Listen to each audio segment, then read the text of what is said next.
Hey folks, just wait a couple minutes here and I will be getting started.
All right, y'all. We are now live. I'm gonna go ahead and switch it over to what I am currently looking at here. Give me 1 second here.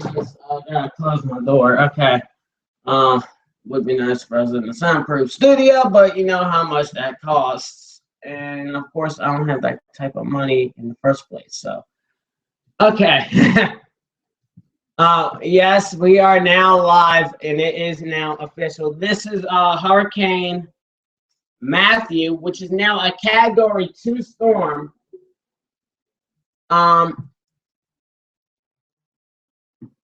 Here's this track, becoming a tropical depression by 2 p.m. Wednesday is what they have it doing, and then going back over the Bahamas as a depression. Now, what is it going to do from there? Probably continue to weaken.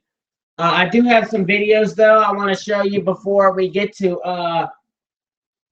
this type of stuff right here, which is, that's a live footage. Live footage coming in from a storm chaser that's currently following this storm.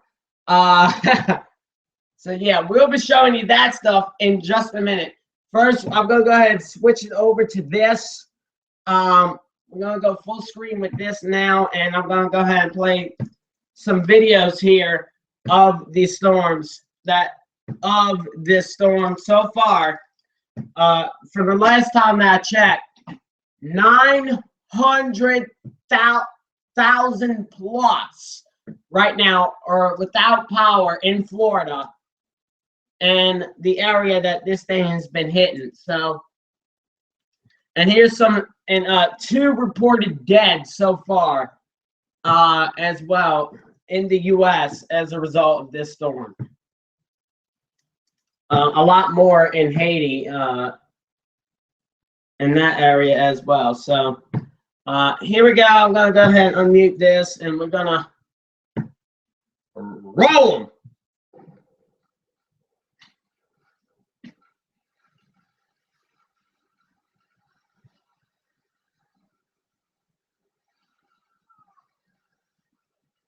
Sorry, it's getting a little bit glitchy there.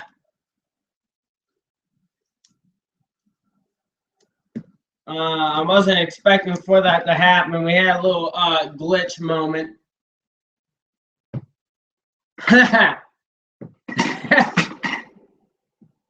Didn't really make landfall, but yeah, here you go with this one.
Can't zoom in, but you see the wave now.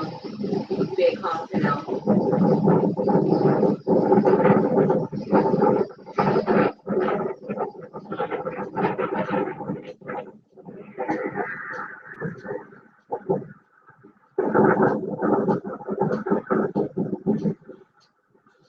Sorry, Alexis, I forgot my blue sign.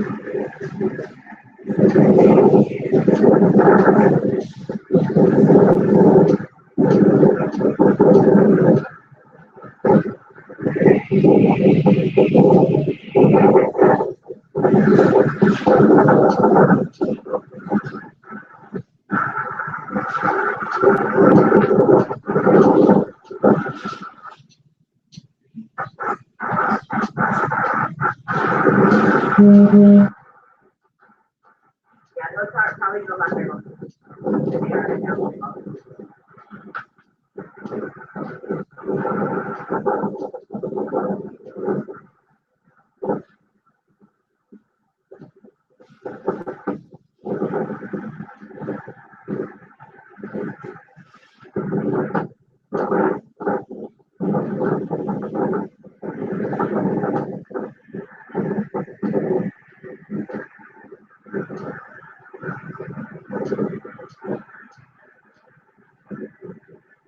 He's here to play.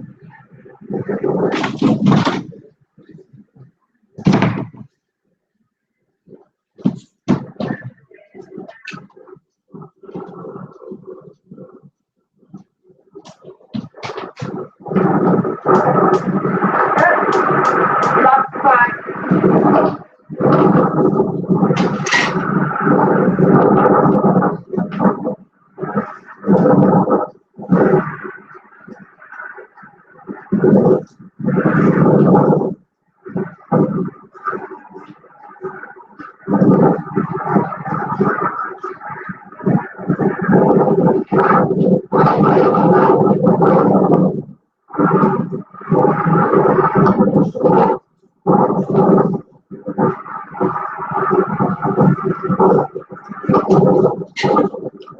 All right, I'm just gonna see how long we got in it right now.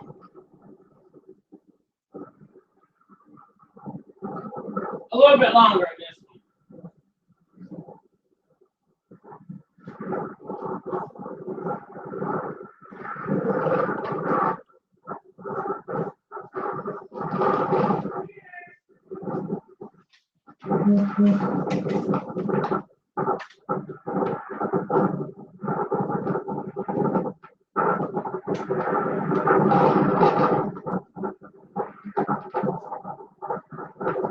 Look at how the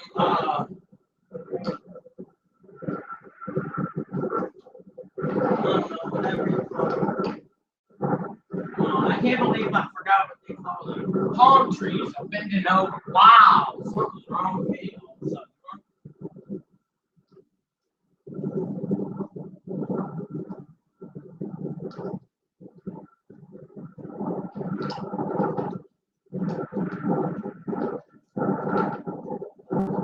That one looks like it's about ready to fall. You see that one right there?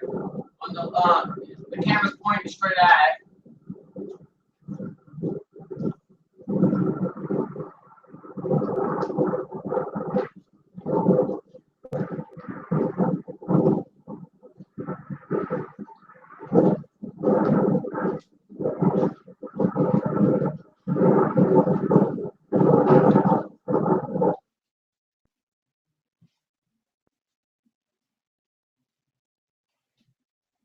And there's gonna be an ad on this one, just like Beyond has a natural grain-free pet food committed to truth on the label. When we say real meat is the first ingredient, it is, and we leave out corn, wheat, and I know I can skip it, but because of the fact that for your pet, we I'm streaming, I'm gonna show the ad.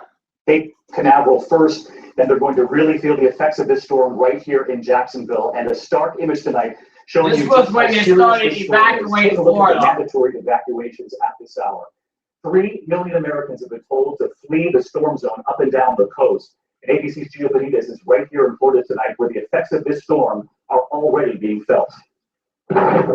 Tonight, the outer bands of Hurricane Matthew swarming the Florida coast. Wind and torrential rain picking up by the minute. The wind just arrived in West Palm Beach. The wind is so strong, the rain is just starting to hit the outer bands. The storm passing the Bahamas, packing winds up to 140 miles an hour. The National Weather Service saying Matthew will be devastating, unlike any hurricane in the modern era.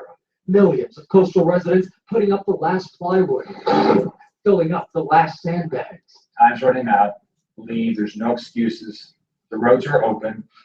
You should get out. As the governor says, the time to prepare is over. Unfortunately, this is going to kill people. Highways clogged with hundreds of thousands heeding that warning. Store shelves bare.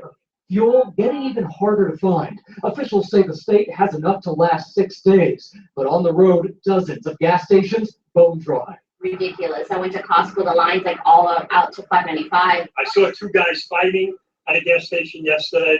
Yeah, and look, actually throwing punches. Fears that nearly 3 million people could lose power for weeks. But not everyone is heeding that warning. In Palm Beach, one of the areas officials are most concerned about, floodwaters are beginning to rise. You guys live here, right? We found Stephanie Walczak watching the storm. So you live down the street, so you chose not to evacuate. Why? I'm going to my mom's house right across the street. Yeah, is it safer? I don't know, but I think yeah. Airports closing Probably runways, not. all theme parks, including Disney World, shut down. Hundreds, including some tourists, hunkering down in shelters.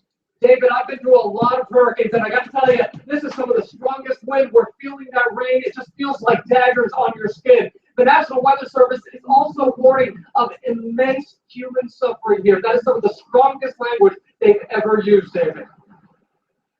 Gio, our thanks to you. Hey guys, thank you so much for joining us. Gio Benitez here. I'm in West Palm Beach, and thank you so much for your messages after World News Tonight. I've heard from so many of you. We are safe. I just want you to know that we've actually moved to this other location here where we are not going to get those eye walls that you see on that radar, that eye wall, that very dangerous eye wall. It doesn't look like we're going to get that where we are at this point. World News Tonight. But right now, we are much more inland here in West Palm. Clearly, you can still see it. I mean, just look over here. We are still getting a ton of weather here in West Palm Beach. That eye wall is going to be moving closer and closer. We're told that it's about 75 miles right now off the coast of Florida and off of the coast of West Palm Beach at least. And that's going to be coming in over the next several hours. We still have a very long night. It's going to be a long night. But we don't know exactly where that eye is going to hit. And that's the big question, because where that eye hits is where it's going to be most dangerous. I was in Florida during Hurricane Andrew, and I can tell you in the 90s, it was where that eye hit that became very dangerous, and you couldn't really predict it, because at some point you're looking at the map and you're looking at the radar and you're seeing this thing move, but you got to remember, this is Mother Nature at its most powerful, and it was moving and it just was getting to wherever it wanted to get to, not wherever anyone else wanted to predict it to be. And in fact, I just heard a story that in the case of Hurricane Andrew, that storm was expected to be somewhere else, that eye. So people went to that other location and said nothing happened here, and it turned out that it leveled down. So that's why it's so dangerous. But right now, where we are, it's much safer than where we were for World News Tonight. I can tell you though that if you are anywhere along the coast in those evacuation zones, we hope that you were able to evacuate, because you should not be out in that weather on the coast, in those evacuation zones. Everyone wants to get you out of there. We're talking about millions of people all along this coast. As you know, South Carolina already went ahead and did that. We're talking about 2.5 million people expected to lose power tonight. I'm going to say that again. 2.5 million people expected to lose power tonight. That is a lot. Already we know of thousands of people. I think the number was about 12,000 people already without power. So we're going to stay here. We're going to have an update on Nightline tonight. We're going to have that was at that point, Tom. That's not current, guys. And of course, we'll do tonight tomorrow. So I hope you join us. Thank you so much for sticking around. Doris Tompkins, where are you now? I'm actually in Palm Beach Gardens, I believe is where I'm at. That's where we're at right now. And Pray America, Jamaica is praying for you. Jamaica, someone in Jamaica, thank you so much. We were just in Jamaica before I flew to South Florida. And thankfully, we did not see a whole lot of it. There's so much more than what we saw in Jamaica. Danny, I need to go night-night. I absolutely do. But first, I got to update you on Nightline and then up tomorrow morning or Good Morning America. All right, guys. Thank you so much, and I'll see you later tonight, maybe. On GMA tomorrow, and then I'll see you on the show tomorrow night with David Muir. All right, guys. Take it easy. Bye. As we come on the air from Jacksonville, Florida tonight, we are in the crosshairs here of Hurricane Matthew. In fact, families here are being warned of winds up to 125 miles per hour in the coming hours. At this hour, 12 million Americans are now under a hurricane warning as Matthew gets closer and closer to the U.S. coastline. Take a look at the images coming in as we begin tonight. I'm wondering if this is just a bunch of videos put together. Yeah, that's all this is. Along the Florida coast. President Obama today declaring a state of emergency. This is how the storm looked as it blasted through the Bahamas just hours ago on its way toward the U.S. We have a team there tonight. Mandatory evacuations underway here at home. Florida's governor issuing a dire warning today. You heard a moment ago, this storm will kill you. You can see the hurricane closing in roughly. Yeah, we're going to move on here. We're going to move on to the next video here. I got enough of that one. Winds up to 140 miles per hour with lashing rain. Storm surges of 5 to 9 feet, causing major coastal flooding. That is what millions of Americans will be facing within hours, just like the Bahamas did this morning, due to Hurricane Matthew. We have to prepare for a direct hit. Hurricane Hunter aircraft reporting on the strength of the approaching winds. It's like a pretty violent roller coaster at times. Officials using severe warnings to urge coastal residents to leave. If you need to evacuate and you haven't, evacuate. The storm will kill you. The storm already killed more than 100 people in Haiti, then hit the Bahamas this morning with stinging wind and heavy rain. High winds and flying debris, storm surge and coastal flooding, heavy rains and power outages likely to hit the Florida coast from Fort Lauderdale and West Palm Beach on north overnight. The unique factor is this awful track that is going to affect so many large population centers in multiple states. Several thousand National Guard troops have been activated across 3 states. 2 million told to evacuate in Florida, 500,000 each in Georgia and South Carolina due to a forecast track that rips along the coast. Further up the coast in Georgia, at least one highway, I-75, showing a 20-mile backup. And South Carolina, where they reverse lanes some highways, residents were urged to step up the pace. We need to have more people evacuating. Those who ignore warnings and vow to stay behind are essentially told, you're on your own. We cannot respond after the winds reach 50 miles an hour. The storm expected to move up through Georgia Friday night and South Carolina Saturday before veering off east into the Atlantic. Now, with evacuation orders covering more than 2 million people in Florida, Georgia, and here in South Carolina, this is the largest evacuation in the United States since Superstorm Sandy hit the East Coast 4 years ago. But again, officials worried tonight that not enough people are leaving their areas, and they are warning people that once the storm hits, at the height of the storm, first responders will not be able to get to them. Well, Brian, I understand police on the island where you are about to take some extraordinary measures to get people to safety. What are you hearing? I just talked to the police chief here in Folly Island, South Carolina. Wolf, this is a barrier island that protects some of the areas inland from storms like this, but this gets hit very hard. They're going to go door to door tomorrow morning to give people a final warning to get out. About 3,500 people live here year-round. About half of them have evacuated. The police chief says that's not enough. They're going door to door tomorrow morning. All right, Brent.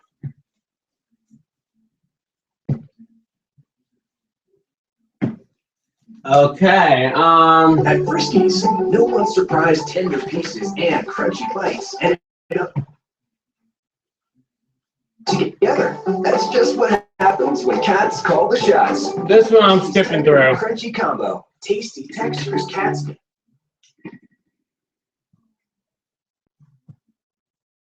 Hurricane Matthew. This is a very powerful hurricane. It's a category 4. To put this in perspective, the highest category on the hurricane scale is a 5. So very, very powerful and dangerous. In fact, this is pretty cool. You can actually see the eye of the storm. The eye in a hurricane is actually the calmest part of the entire hurricane. Of course, around it is where all the activity is. Wind right now, 130 miles an hour, moving north, pretty slow at 6 miles an hour. I do have an update on where Hurricane Matthew is headed, but until then, FITE News reporter Ashley Afonso has the latest on the hurricane damage we've seen from Hurricane Matthew. Yeah, Jen, as you just mentioned, this is one of the most powerful Atlantic hurricanes in nearly a decade, and it's heading towards Jamaica, Haiti, and Cuba. Now, here's a look at some of the damage that the hurricane has already caused. It's caused some major flooding. The powerful category. I could care less about this video.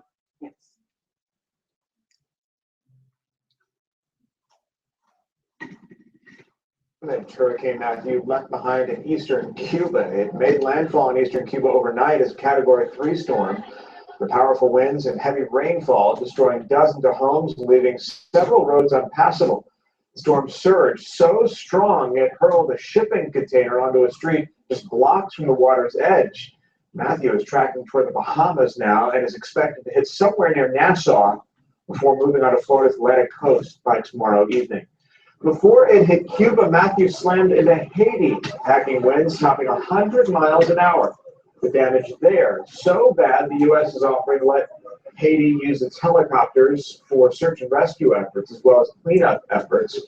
The United Nations is calling this the worst humanitarian crisis to hit Haiti since the 2010 earthquake, which killed thousands of people. Helping Haiti has become an international effort. Venezuela announcing plans to donate 20 tons of humanitarian aid. But those efforts have been delayed since a key bridge to Haiti's hardest hit area has been washed out. The full extent of the damage is not yet confirmed as phone communications have been completely cut off to parts of Haiti.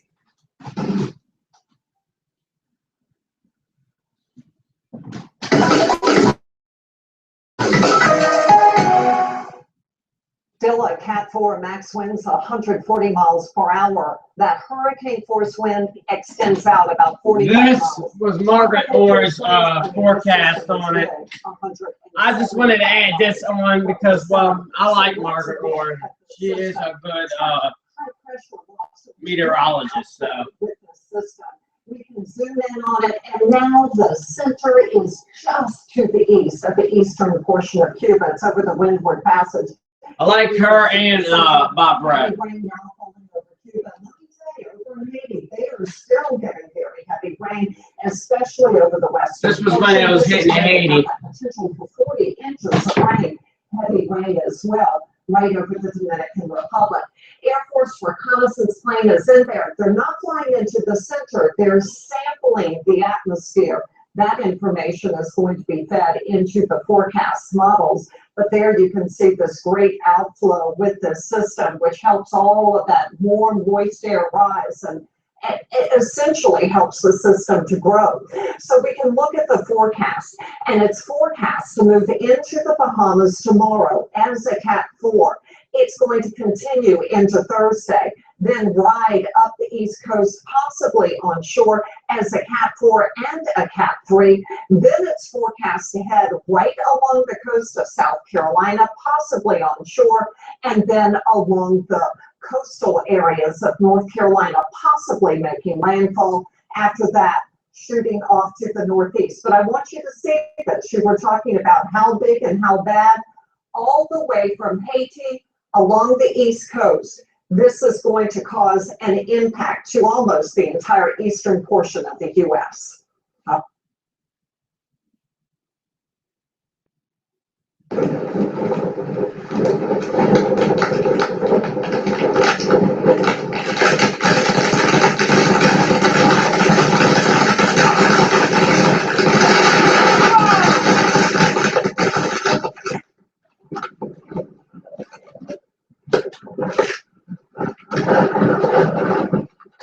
All right, y'all. My apologies. Sorry about your ears. I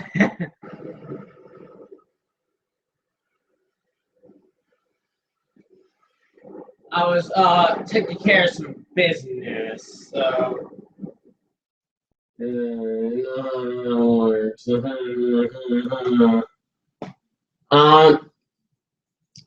So right now tonight, let's fix that just so we could try to get some better frames here. There we go. Right now, as of now tonight, we are going to take a little short break right here, and we'll be back in just a little while. Meteorologist Stephen Barry right here. We'll be back in just a little bit. Do not go away.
All right, and we are back here. I'm going to go ahead and switch it right back over back to the screen share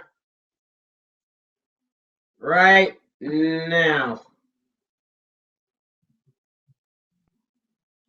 I do have another, I'm using my phone as another screen so I can see what's going on here and how things are for your end. So I'm wondering why that's just total silence right now and nothing's happening. That's why. Anyway, we're gonna continue on here though with our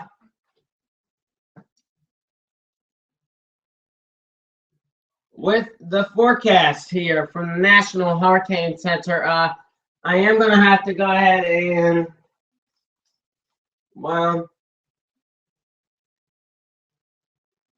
update this to get the latest update in that might have come from the National Hurricane Center. I'm not sure what yet. Now, it's at this point that I'm wondering, okay, what is it going to do? Will it continue going straight? Is it possible that it could continue going straight and go inland? Or is it going to make that turn? This is where I'm curious to see what is going to happen at this point of time. I think that, yes, it is going to make that turn. We're going to go ahead now over to a storm chaser that is currently streaming live. And we're going to watch some of his footage that he is getting right now. If I could get it full screen for you and everything and get the sound back too. That would be nice, huh? That would be really nice if I could get all that back for you. So just bear with me here as I'm dealing with some technical Just bear with me as I am dealing with some technical difficulties. For some reason, I cannot I cannot talk today. Dang, God. Let me unmute this so you can get the sound back. If there is sound.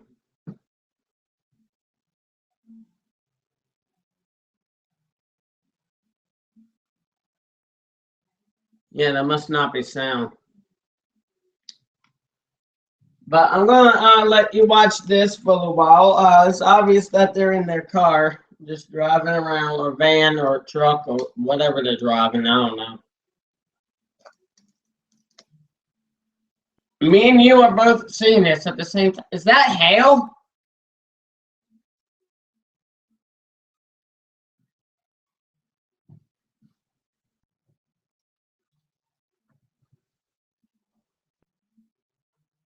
No, that's not hail. Okay.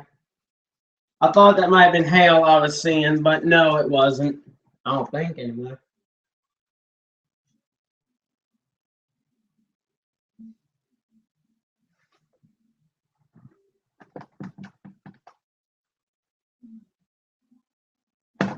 I do hear sound, but it's a very, really,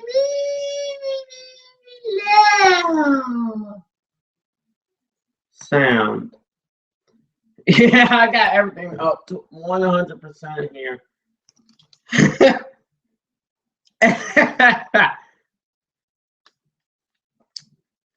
So that just shows to you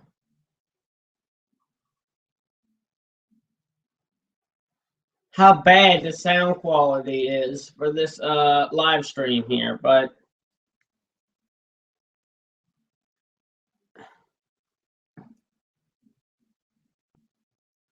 hello, can I get this back?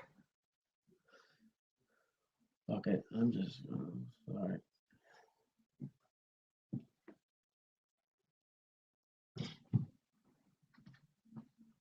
Oh, what the? Oh, there we go. Thank you.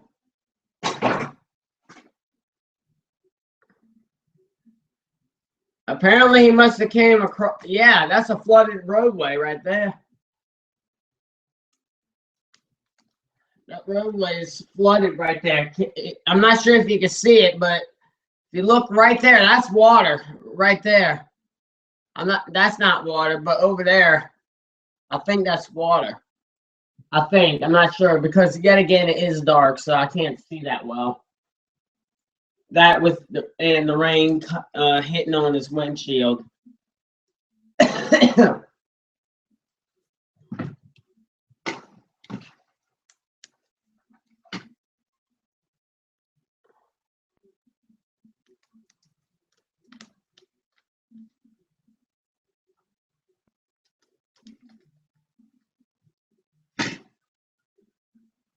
Look at the rain, huh?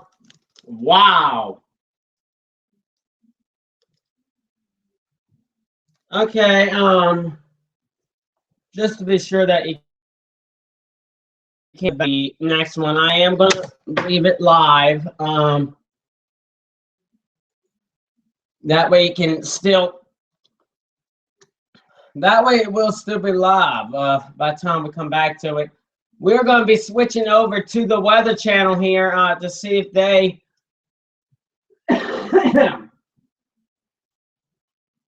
are streaming here as well. Hey, what do you know? That's not working. Not to my surprise. Hey, what do you know? This ain't working either. Not to my surprise anyway. Either. So none of that's really that shocking to me.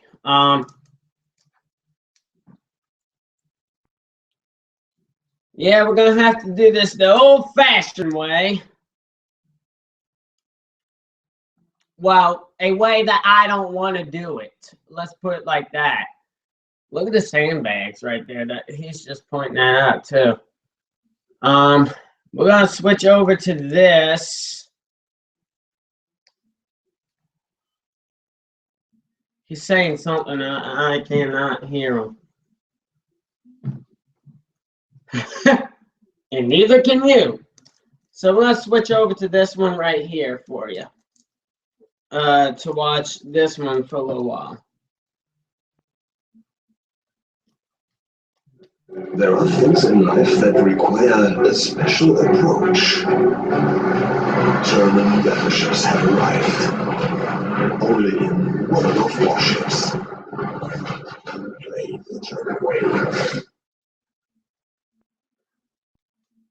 Sorry about your ears on that commercial.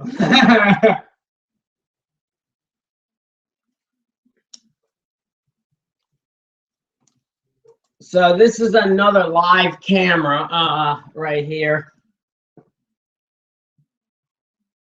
That's all that technically is. Can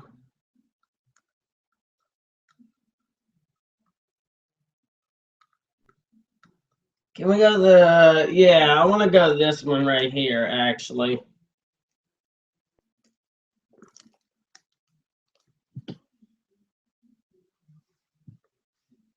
I just feel like to get out here and you run off the road and you hit a tree, or there we go. Have a response time that it's going to be great, or we may not even be able to respond to you. So again, stay home, hunker down, don't come out here on our. They are, the phone's ringing off the. Sorry about that. It wasn't live like it was supposed to be. But we're all working together again, as I heard earlier in a press conference. There are no jurisdictional boundaries. We're all working hand in hand to make this an event where we can help folks. Well, hopefully everyone stays safe tonight. We're reporting from the Emergency Operations Center in Charleston County. Back to you guys. All right, Libba, we appreciate that report and hearing from our first responders and what all that they are doing to make this process go as smoothly as possible. Certainly one that they have practiced for, and it looks as if it is going as planned. I just got my dog. He's joining me in here. Head up to Shem Creek. It's located there. We got in from downtown Charleston. We're going to hear from Rebecca coming up after the break, but we have to go to break now. Okay, well, yeah. And apparently all that they're showing is this live camera right here and the news, so.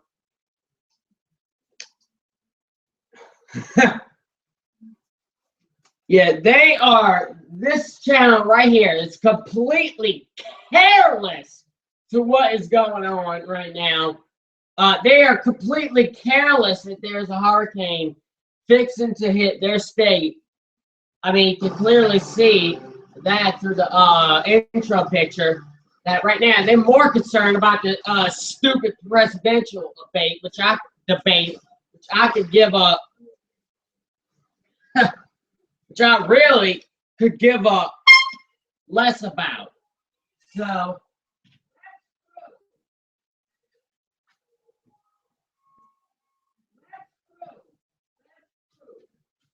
let's shut up. Let's get off of here. Because last time I checked, the title of that thing did not say presidential debate. And nor does it say that on here. So we're going to go back to the Weather Channel. Here you go.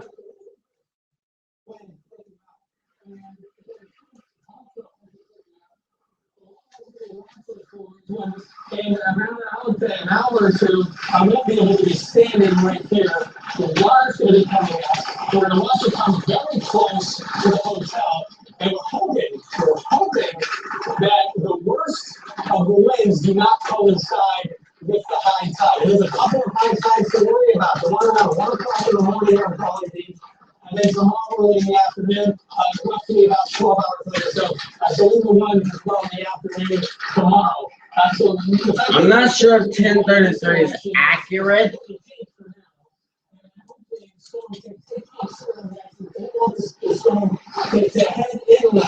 With 1013.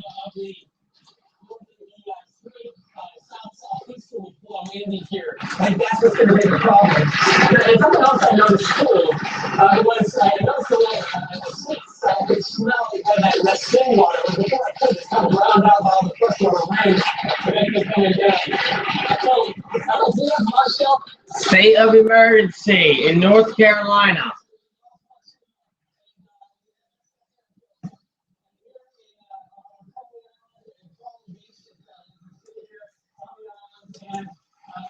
I'm going to pull it up on their website because it's easier. You got better quality. Okay. So yeah, you just have better quality on the Weather Channel's website. Give me 1 second here as I go ahead and look that up.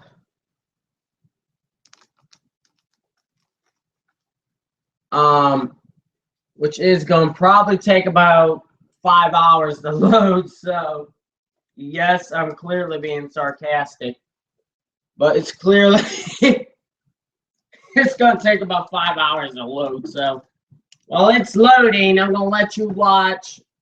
I don't know why I didn't do this a second ago. Really, it's stupid me for not letting you watch this. In the meantime, letting you watch this in the meantime. There we go.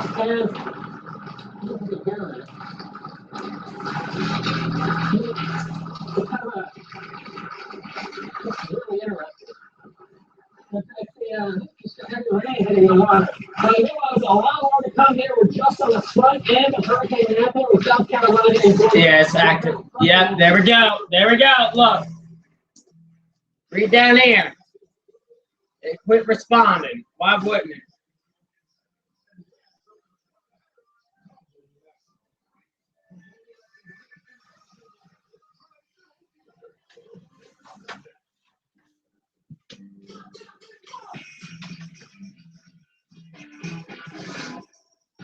I'm trying to get this up for you. Can we get this off, please? I want this off. Like, completely off. Thank you. Oh, would you?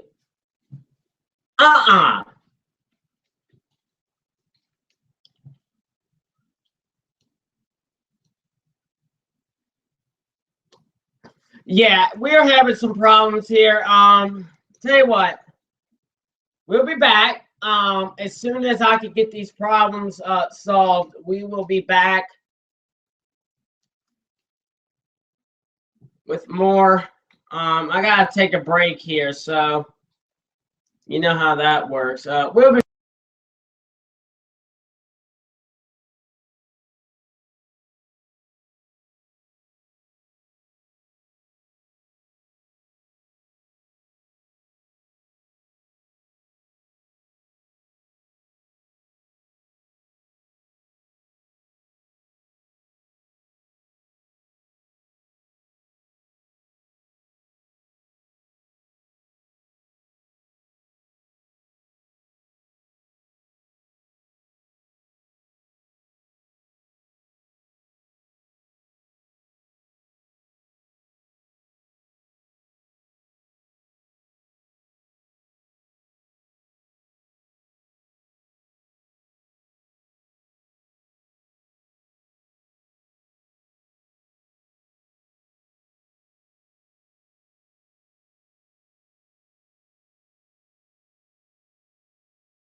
having some problems here.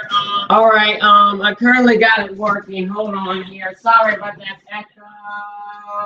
Yeah, that echo's gone. I'm not going anywhere more. You hear me?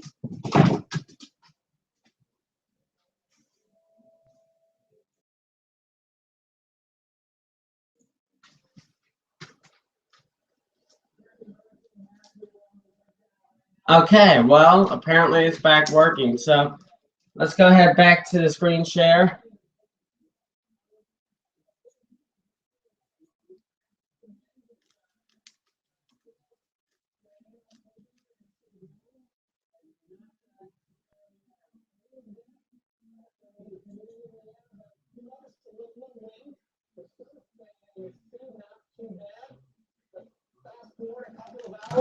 And it's a completely different scene now. The tide is coming up here on Palm Beach in South Carolina, and we're watching it minute by minute getting closer and closer to this hotel where we are. I'm looking at right now, and beyond this hotel, it's possible that this ocean water is going to get into the town of Palm Beach here, and only a couple blocks away from the main crossroads here in Palm Beach. So the downtown area is likely going to be impacted with some heavy wind. And I'm going to go out when I get a moment and go run around the other side and kind of get a visual and see how things are going right now, because there's a flash flood warning in effect for this area. And just with the heavy rain coming down, it would not surprise me that there's already quite a bit of it, at the very least, ponding on the road. Already about less than 10 miles from here in Charleston, South Carolina. That's where there is some flooding, low-lying areas. It's already happening, and that does happen. It's expected anytime you get a heavy amount of rain. But this is still the front end of it. If we end up with a foot of rain in Charleston, this is going to be some bad news, especially if this storm, Hurricane Matthew, is pushing water up into Charleston, either adding to it or not letting that water drain. But over the past couple of hours, here comes the Atlantic Ocean. And this is courtesy of the moon. This is the tides coming in. We're not seeing the winds blowing it on shore right now. And out in the distance, that's exactly what's happening. That's where in the distance. I mean, that's what makes the waves and the swells in the first place. But to really get it, when you add it on to, the winds are actually coming straight on shore. I want to get an update one state to the south of where I hear in South Carolina and Brunswick, Georgia. That's where Janelle Klein is right now. Janelle, how are conditions there? Things are really going downhill here. Pretty similar, Chris. Yeah, we're seeing a definite downturn in conditions here as well. Each time we come out, we notice that the conditions have gotten worse and worse. Again, this heavy rain just continues. We have not seen this let up all day. Started overnight, got really heavy this morning, and it's just progressively gotten worse as the day and now the evening is going on. Similar story with the wind. These gusts are picking up. We're seeing gusts 50 to 60 miles an hour, and each time we come out, we're feeling that it gets even stronger. So this storm is not letting up anytime soon, and we're starting to see the full effect of Matthew here in Brunswick. Big concerns, of course, along those barrier islands off the coast here, St. Simon's Island, Jekyll Island, where a lot of residents have had to evacuate after the mandatory evacuation yesterday. A few people did stay behind, and conditions have gotten so awful that residents, they are basically on their own if they chose not to evacuate. Authorities here are saying we cannot risk trying to help you, and in fact, the bridge going there has closed since this morning. So police, emergency responders, everybody is taking shelter, and there really is no emergency response system in place. At the same time, there are concerns about power outages. That, of course, always a worry in a storm like this and conditions like this. So far, we have not seen that widespread, and the city of Brunswick has been fairly lucky so far in that regard. We've seen it flicker on and off. Although we have seen a couple of transformers blow just within the last 20 or 30 minutes, and Georgia Power is saying, hey, we will be ready if it does occur, where a lot of people are out. We have 5,000 workers on standby to jump in and start those repairs. At the same time, the Georgia governor mobilizing 1,000 National Guard troops who are also on standby to help. The American Red Cross is involved opening shelters throughout the area, and Greene County, which is now entirely under a mandatory evacuation, has sent school buses around in the last 24 hours to get people out who didn't have reliable transportation. So everybody really has come together to prepare for this storm. And residents and businesses are doing what they can individually as well. We've seen a lot of businesses and residents board up their homes and hope for the best. But Chris, as you know, this storm is unpredictable if it's anything at all. And nobody really knows yet what the damage will be when it's all said and done.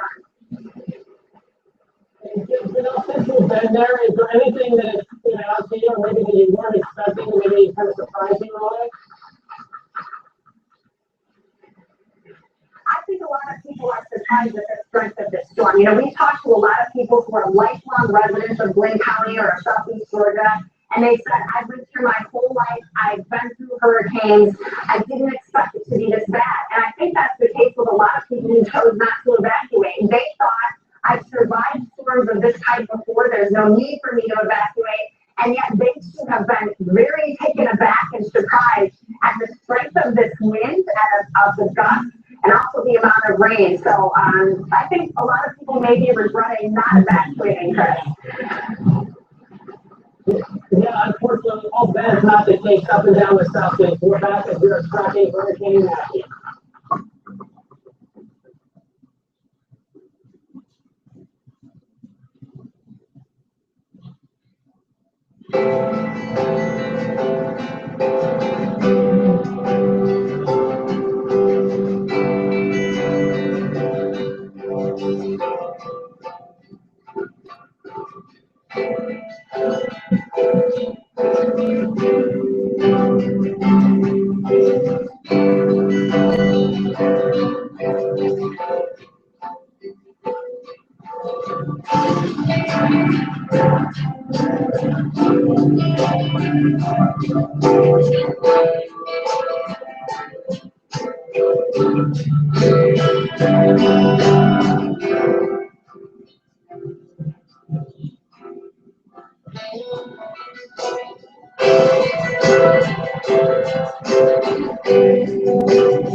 Tracking Hurricane Matthew right now on the Weather Channel. I'm meteorologist Chris One, live in Folly Beach, South Carolina. The wind has been strong, but I think even more importantly, it has been consistently strong over the past hour or so, and it seems like it's getting even stronger minute by minute here. We're about less than 10 miles away from the city of Charleston here on Folly Beach. Multiple threats with this. We have the wind you can see with this consistent wind. You can bet there will be power outages up and down the southeast, and in particular in Florida. We add in the power outages, 1.1, at least 1.1 million customers without power. We're talking customers. That's the bill that comes to the house. So you can only imagine how many people are affected right now in the southeast without power. So the wind is going to be a big factor when it comes to power outages. Out here, the Atlantic Ocean, we're watching it creeping up in a not so subtle way here at Folly Beach. Storm surge. This is what we've been worried about here. The storm surge coming from here, but it's inland areas. Even here in Folly Beach, we're going to have to watch from the flooding, from the rain, and in Charleston. But then up the coast, they have that. There's a tornado threat right now, a tornado warning just up here. Let's go to our senior hurricane specialist, Brian Norcross, with the latest on that tornado warning. Brian? All right, we get these, of course, ahead of hurricanes, especially on the right side. But this is north of you there. There's Myrtle Beach here. Here's Georgetown here, kind of midway between Charleston and Myrtle Beach. And that's the area with the tornado warning. There's the little bit of a shear zone you see there. This is moving inland away from the coast in kind of a band related to the hurricane at about 45 miles an hour, which is essentially the speed of the wind moving through there. And you see it moving up towards near Plantersville, heading toward Plantersville, chopping up to Rose Hill. This does not look like a strong tornado. They usually don't last terribly long, as it's kind of running up in there in this very heavy rain. It's part of one of these bands, and we're going to be able to see these things move in off of the Atlantic here all night tonight. Generally don't do a lot of damage. Generally are EF0 type tornadoes. Generally they form, and this way a lot of times they form offshore and then they die out over land. But just be aware, north of Georgetown tonight there is this area with a tornado reported by the National Weather Service in Charleston. All right, now let's take a look at the wider view of the radar, and we can see this motion on the storm. Now, it looks a little funny because notice the bottom of it suddenly goes away right there. I think that's because the radar in Jacksonville, this is a composite of all the radars. I think the radar in Jacksonville either went out or the communications were lost with it. There is the center of the storm. There is the strongest winds of the storm just on the north side, and you see it moving right toward the Carolina coast, although it is forecast to make a turn. Whether the turn is like that or whether the turn is inland, exactly, there's the coastline right there. So it's not that far offshore now, and we're coming up on high tide. The tide is coming in. So this, unfortunately, looks like a kind of peak situation for this storm and storm surge on the coast right there. Now, here's the issue. If the water is feeding in this way, it's feeding up the Savannah River against Tybee Island, Hilton Head. If this is where the peak wind is at the time that the tide comes in. But certainly this whole area here of the Georgia and Carolina coast is at maximum threat from Hurricane Matthew coming up here in a few hours. Here we can time it out with the model. So here we are coming up in about an hour or so. And you notice here's the band. Look, the model is actually showing this band. That's the one that tornado went in. And it's very gusty winds and very heavy rain north of Charleston. Then here is the main band with the strongest wind. And look at the direction of movement of that band. Now watch as we go forward in time. There we are just about high tide. And notice it's right aimed at Tybee Island and up the Savannah River and Hilton Head, right in that area. Another strong band pushing water in at Charleston. So we expect maximum storm surge from north of Charleston on down to south of Savannah in that time frame after midnight tonight. Then moving through the night into the morning, now we're approaching low tide. Low tide is going to be about 7 a.m. and the center looks like it'll be somewhere near Charleston, moving right along the coast. So the winds are really going to pick up in Charleston. Charleston very flood prone, but it's approaching low tide when the peak winds are going to be approaching there. But this whole time, the wind is blowing the water ashore, and that the whole time, heavy rain is falling inland and upslope, and it gets into those rivers, the Santee River and the other rivers, the Ashley River, all coming down toward the coast. So you have this conflict of the water coming from the ocean this way, the water coming from the land this way, and that's going to pile water up and make the flooding worse, unfortunately, there in the low country of South Carolina. And then the center, such as it is, the storm is kind of weakening, but still very, very strong wind in these bands, and especially this band right here, if it works out just like this, moving up the coast here. And look at the rain, this torrential rain flooding across both Carolinas, so that by noon or by midnight, so midnight tomorrow night, midnight obviously into Sunday morning, very heavy rain here. Now, we haven't been talking about this, but all this time that the storm has been down here somewhere or over the coast somewhere over here, all this time the wind has been blowing in from the Atlantic Ocean, piling water into the tidewater and against Cape Hatteras and the Outer Banks here in North Carolina. So not only do we have a potential flood threat in North Carolina, it's going to be very nasty in the tidewater, and the Chesapeake Bay water is going to rise as well. So there is a threat, an outer threat from the storm there. Look at the rainfall amounts that are projected here. Huge amounts in that area of North Carolina there, maybe over a foot in some locations. And that heavy rain extends back into South Carolina and into the Savannah area and Georgia. All right, y'all, we are back here. So this is multiple threats here. Some tornadoes, storm surge right at the coast, flooding rains inland, and it's all just underway now in just the next few hours. Okay, that's it.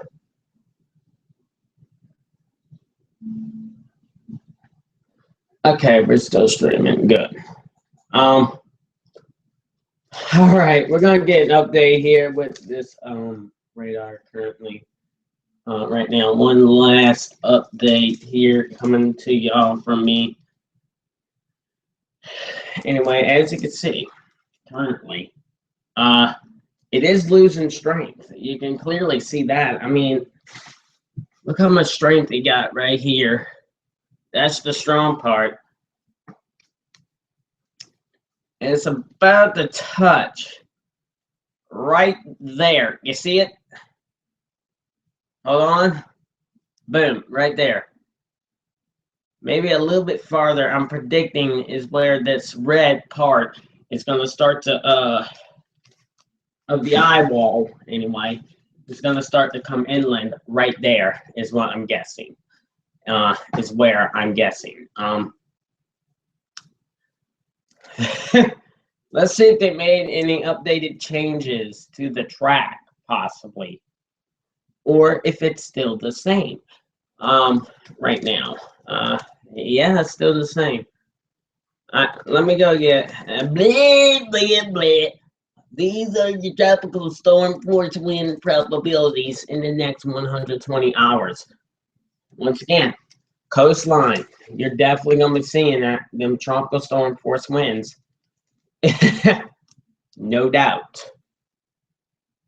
Hurricane force winds in the next 24 hours. There's your chance of seeing hurricane force winds. The pink is 100%. There we go. There's your key right there. You can see right there, the coastline, you have about 50% chance in the next 24 hours to see tropical hurricane force winds. Now, in the next 36 hours, still same thing, 50% chance along this coastline right there. In the next 48 hours, not really seeing a big change. So now probability in the next 60 hours. Once again, still not seeing a huge change in percentage. Now, in the next 72 hours, you're still looking at the same thing. So, yeah, I'm not really seeing much of a change right here. As I got one, still 50% chance. South Carolina coastline, 50% chance. 90s, yeah, you see 96 hours, still 50% chance along that South Carolina coastline. Now, excuse me, a 60% chance. So it will go up to a 60% chance. Within the next 108 hours, still a 60% chance that you will see hurricane force winds along the South Carolina and Georgia and part of Georgia's coastline.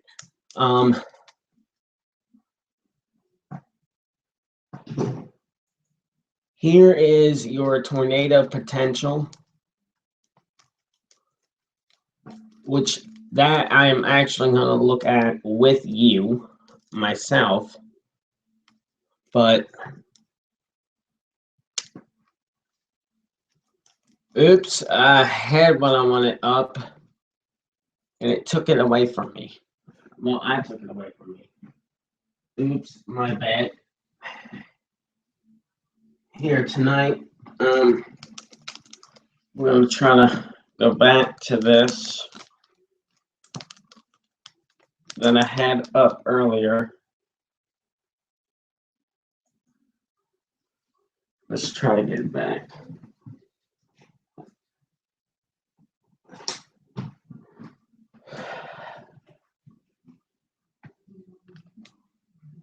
There we go. Now, there is a hurricane watch in effect in this area right here. This area in red is a hurricane watch.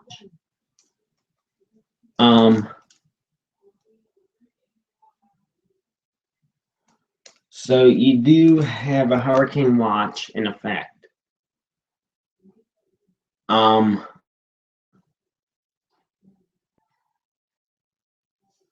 Let's go ahead.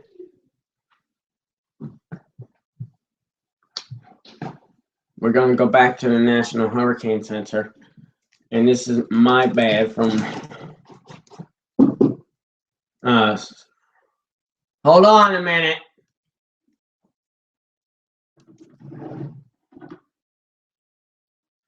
From messing up here. Excuse me 1 second here. We are going to have to take a break, unfortunately. So, yeah, I'll be back later on tonight. We're going to have a quieter update. I can't really talk too loud. I'm trying not to right now. Not sure if I'm doing a good job by the sound of that knock. It sounds like I'm not. So, we'll be back while I'm going to be trying to set this up here and go talk with someone. So,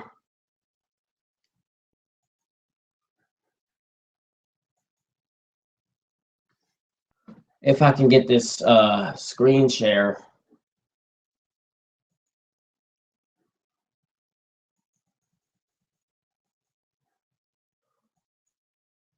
Thank you.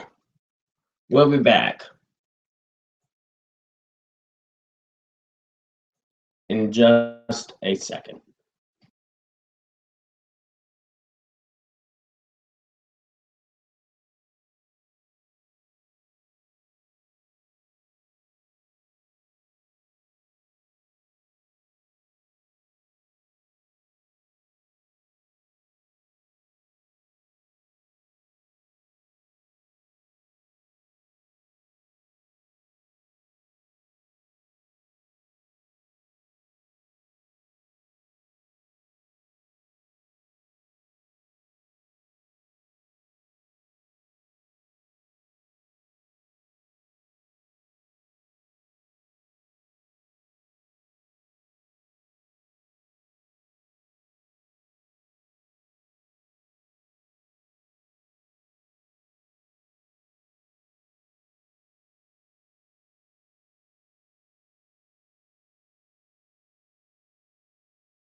All right, y'all, and we are back. For right now, all you're gonna be hearing is audio, and no sound and no video, but you will hear the audio. So if you hear an echo, I apologize.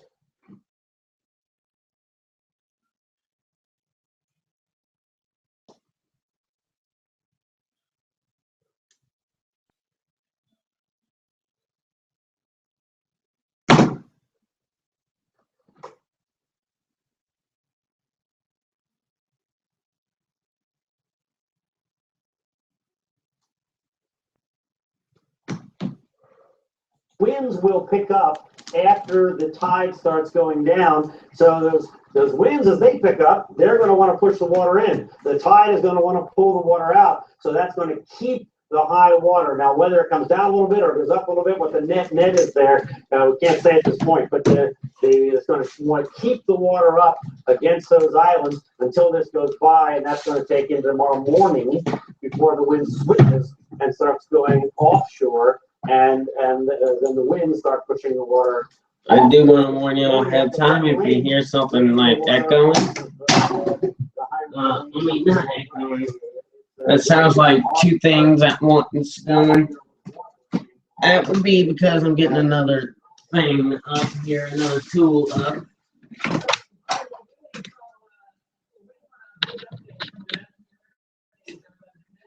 So.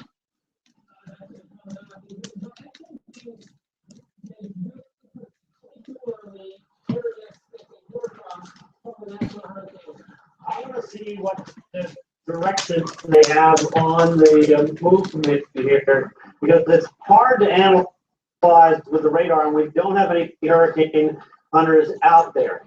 From everything we can see on the radar, it's well, they don't. I am getting one available here on the live stream. So. Heading right up toward the coast with the strongest winds. And if you time that out here, if it's 11 o'clock, where is that going to be? Hours. Like I said, there we go. You're going to be hearing it right now.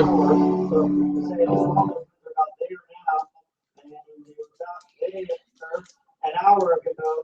Okay, there's 1 hour, there's 2 hours more, so it's right up here near Beaufort County. Somewhere in there that the strongest winds are pushing the water on toward the coast at that point. So we're going to bed. They're really analyzing the Hurricane Center exactly this direction of movement. Let's see if they see any turns and what their forecast is for the center of the storm encountering the coast, being the strongest wind. Why is stopping you? Right now, it looks like they will look. You're stopping yourself. Sorry, we lost Chris there for just 1 second. So it's all happening tonight, folks, and we're going to be here all night with continuous coverage. So we'll be right back right after this.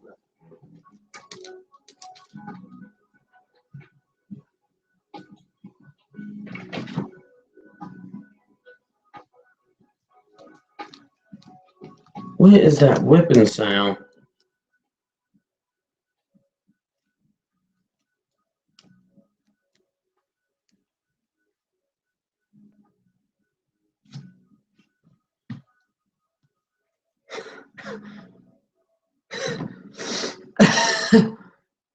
Just the echo that I'm hearing afterwards, man. I swear. Y'all should hear it. It just sounds so weird.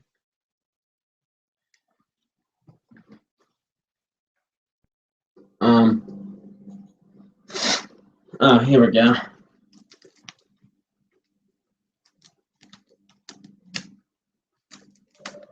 Okay, we'll be getting your video back in just a second.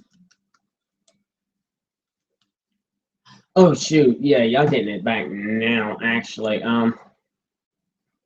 There's something I actually want to point out here for a second.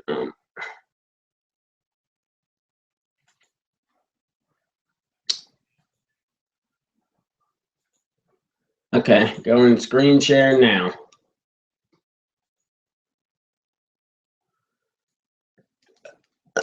take a look at this. Look at this water right here. Now, just have a look at this.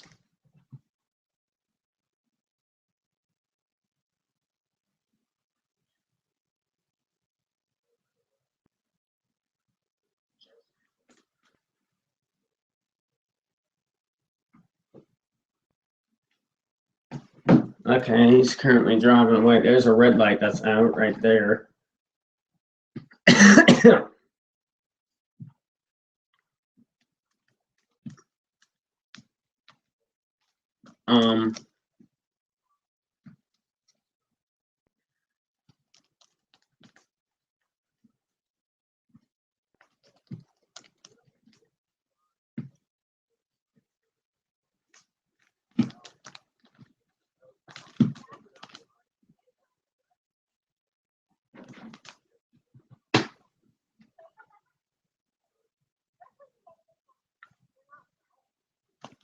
They're passing some kind of church.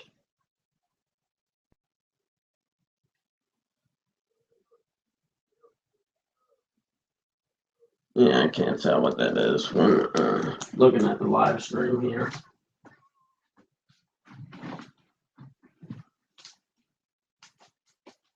But this is what I like to watch this kind of stuff too.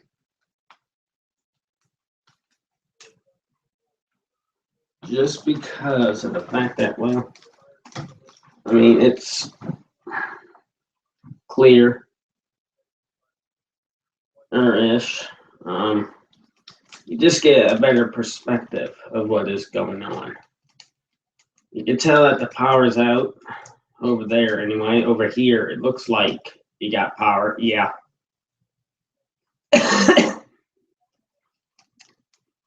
We're going to go ahead and switch over here. See if we can switch back over to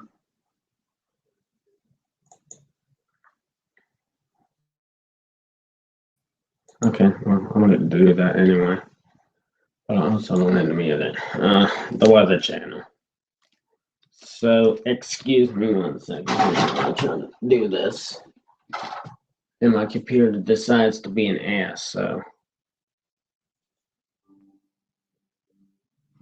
Yeah, they're still on commercial break, but they should be getting back soon. So you will be hearing music in the background while I'm showing this.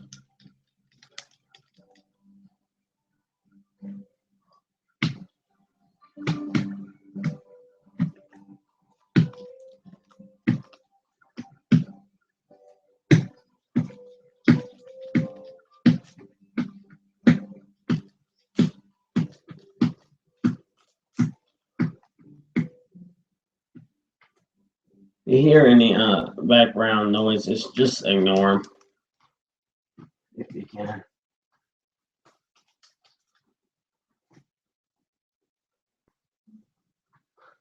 Okay, and they're coming back, so I'm going to switch back over. I think. No, they're not. Oops. Well, my bad. My bad right there.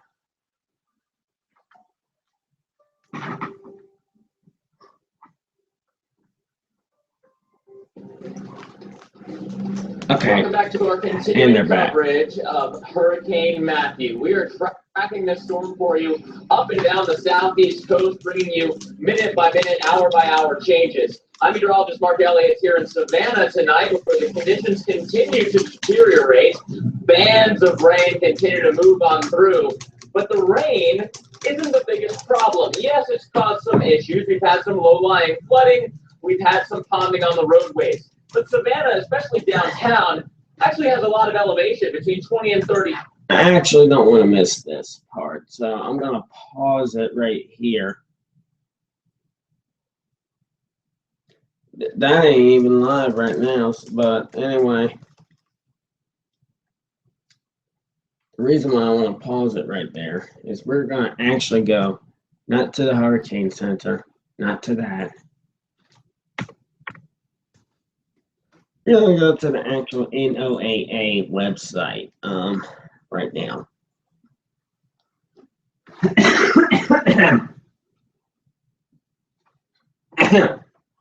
Excuse me 1 second here while it tries to load slowly. Extremely slowly. Dramatically slowly.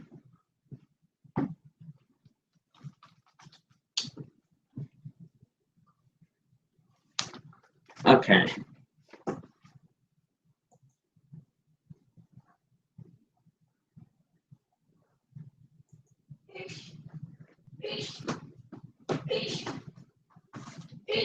Now, gotta let it do its thing. Okay, I'm gonna scroll down here if I can.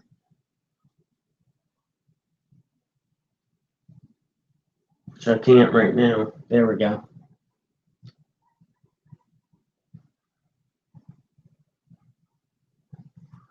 I'm actually using my live stream thing to try to control it. Okay, there we go.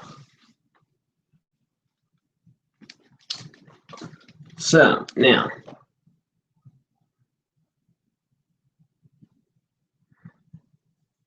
I'm gonna click real neat area right here. Boom. There you go. There's that strong part right there. There's the eye wall, the strong part of the eye wall. Can you see it? It's right here. You also got some bands right here as well of Hurricane Matthew. Now, tonight, this is what you're looking at tonight. Waycross right now is 75. I mean, you all have 100%. Douglas right now with 90% chance for rain. Still, I'm expecting some rain in that area. Palm Coast right now with 100.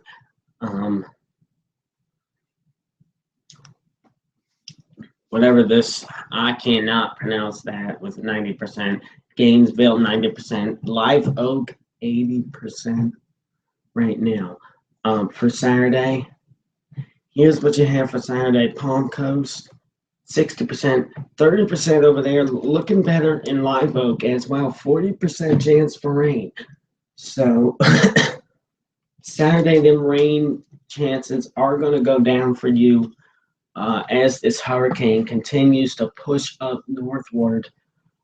You are going to start to get better. So we're actually going to go to the radar right now in Jacksonville. Your Jacksonville radar. Okay, I'm going to pull up the velocity right now along the base velocity. I do want to go ahead and see if I can spot any type of rotation in this thing or anywhere where they could be a potential tornado. Now, I'm not sure. It's possible you could see something up in here. But once again, I'm not, I really don't know. So the storm reflectivity right now, let's look at that one.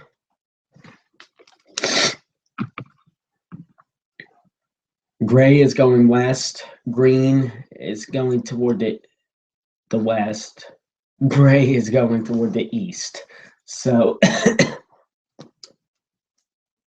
it's possible somewhere up in here, anywhere up in this area, you could possibly have a tornado. Now, once again, I'm not seeing that. Now, there is a flash flood warning being issued right now for this area right here along the coast.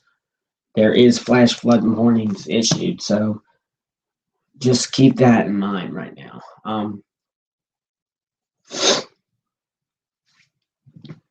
Here is what your radar is looking like along the base. This is your Doppler radar along the base. This is nearby the ground level. is what this is showing right now.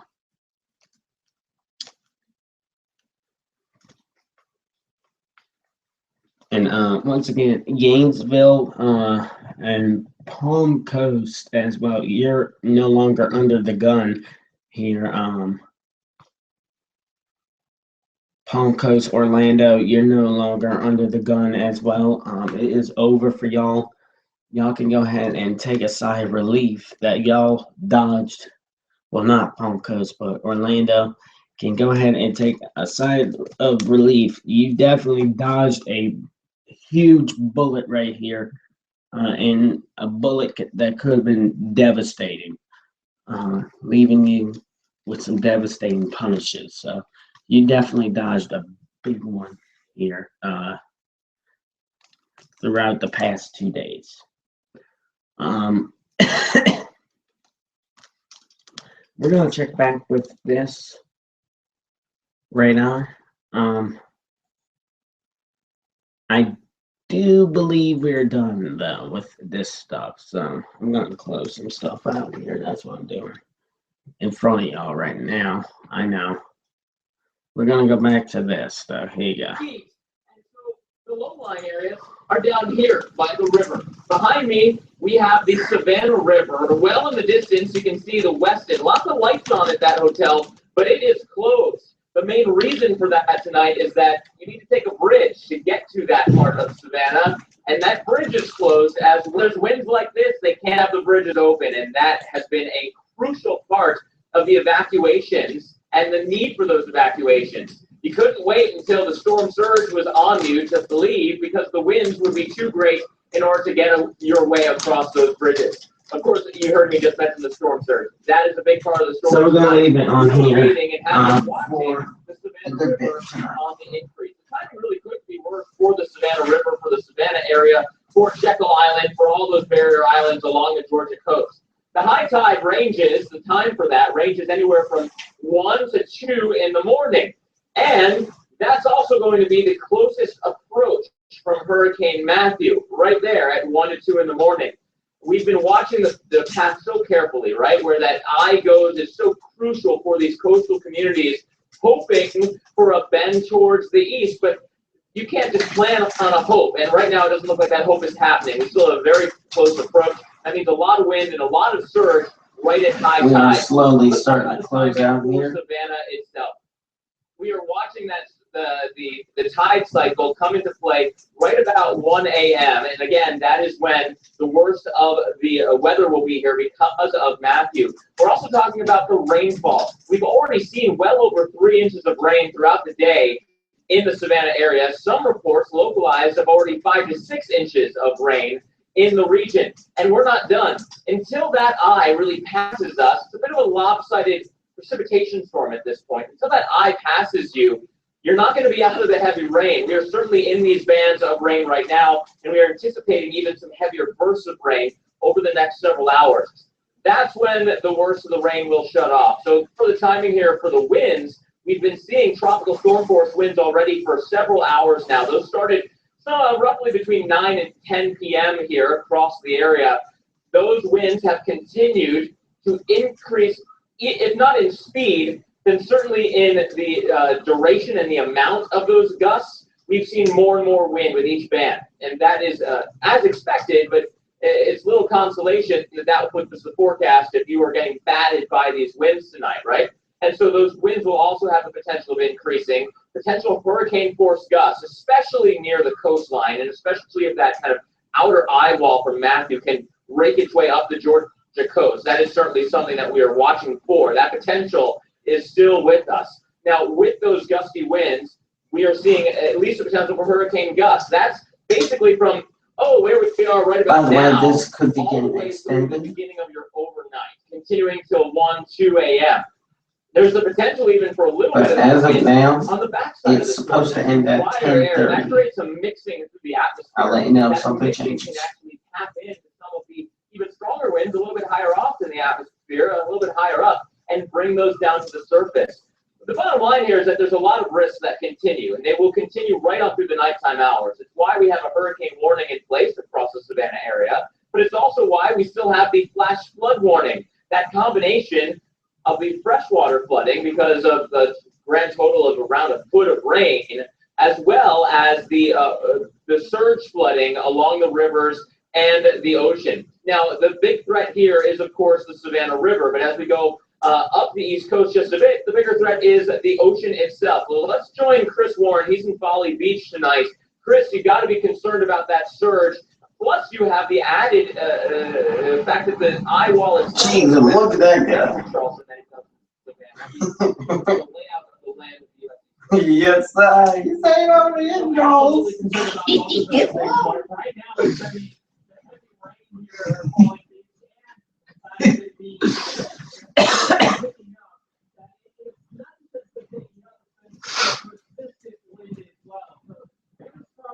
Persistent indeed. Also, here in the distance, we're watching the tide come in. So we're still a few hours away from high tide, and it's getting closer and closer. And what we hope doesn't happen is what we've already seen. Back when it was daylight hours in Georgia, St. Simon's Island getting the brunt of Hurricane Matthew. And it is coming down right now. And the main thing is it's going sideways. So let's take a look right now. Some new video into the Weather Channel. And here, too, look at the wind in this. It is coming down and just trying to look at all of this water. So this is the inundation that we're talking about. So this from, I believe this is the storm surge coming in. And guess what? You don't see the ocean, do you? That's the thing.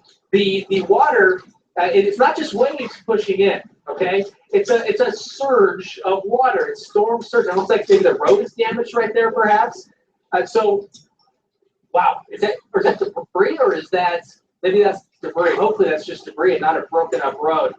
Okay, so that's debris. What that's telling you is that's where the water has been.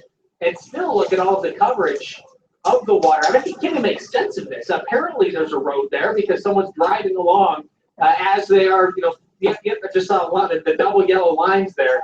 But look at this. Again, you can have to keep following it. This is what we're hoping doesn't happen. We're hoping everybody got their vehicles to high ground. But is the vehicle moving, or is that dumpster? Well, yeah, no, it's that dumpster.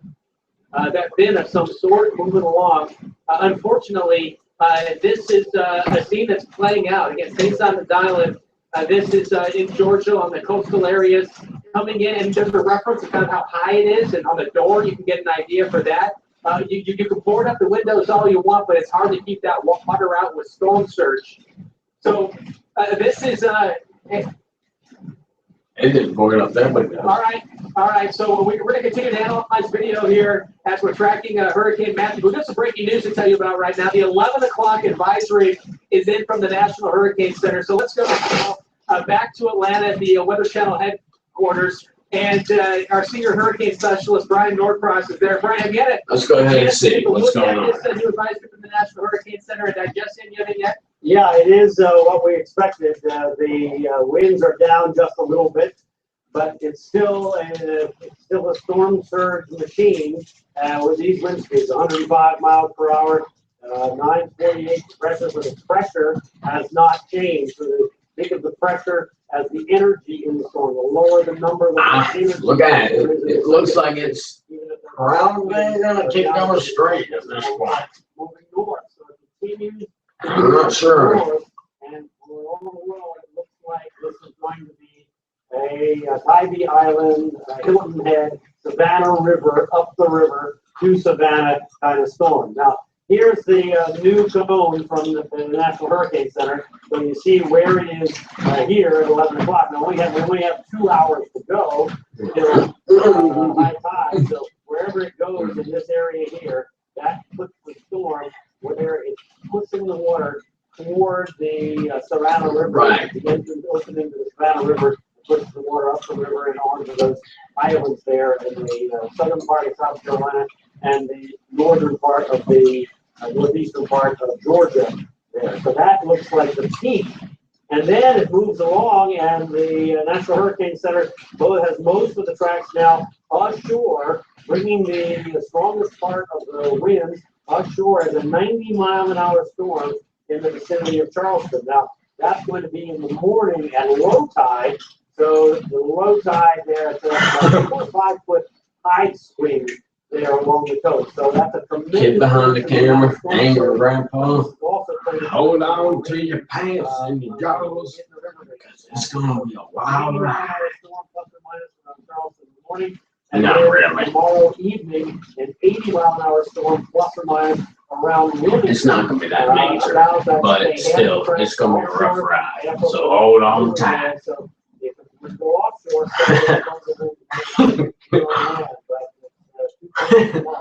and then moving offshore and away into the Hurricane Center forecast.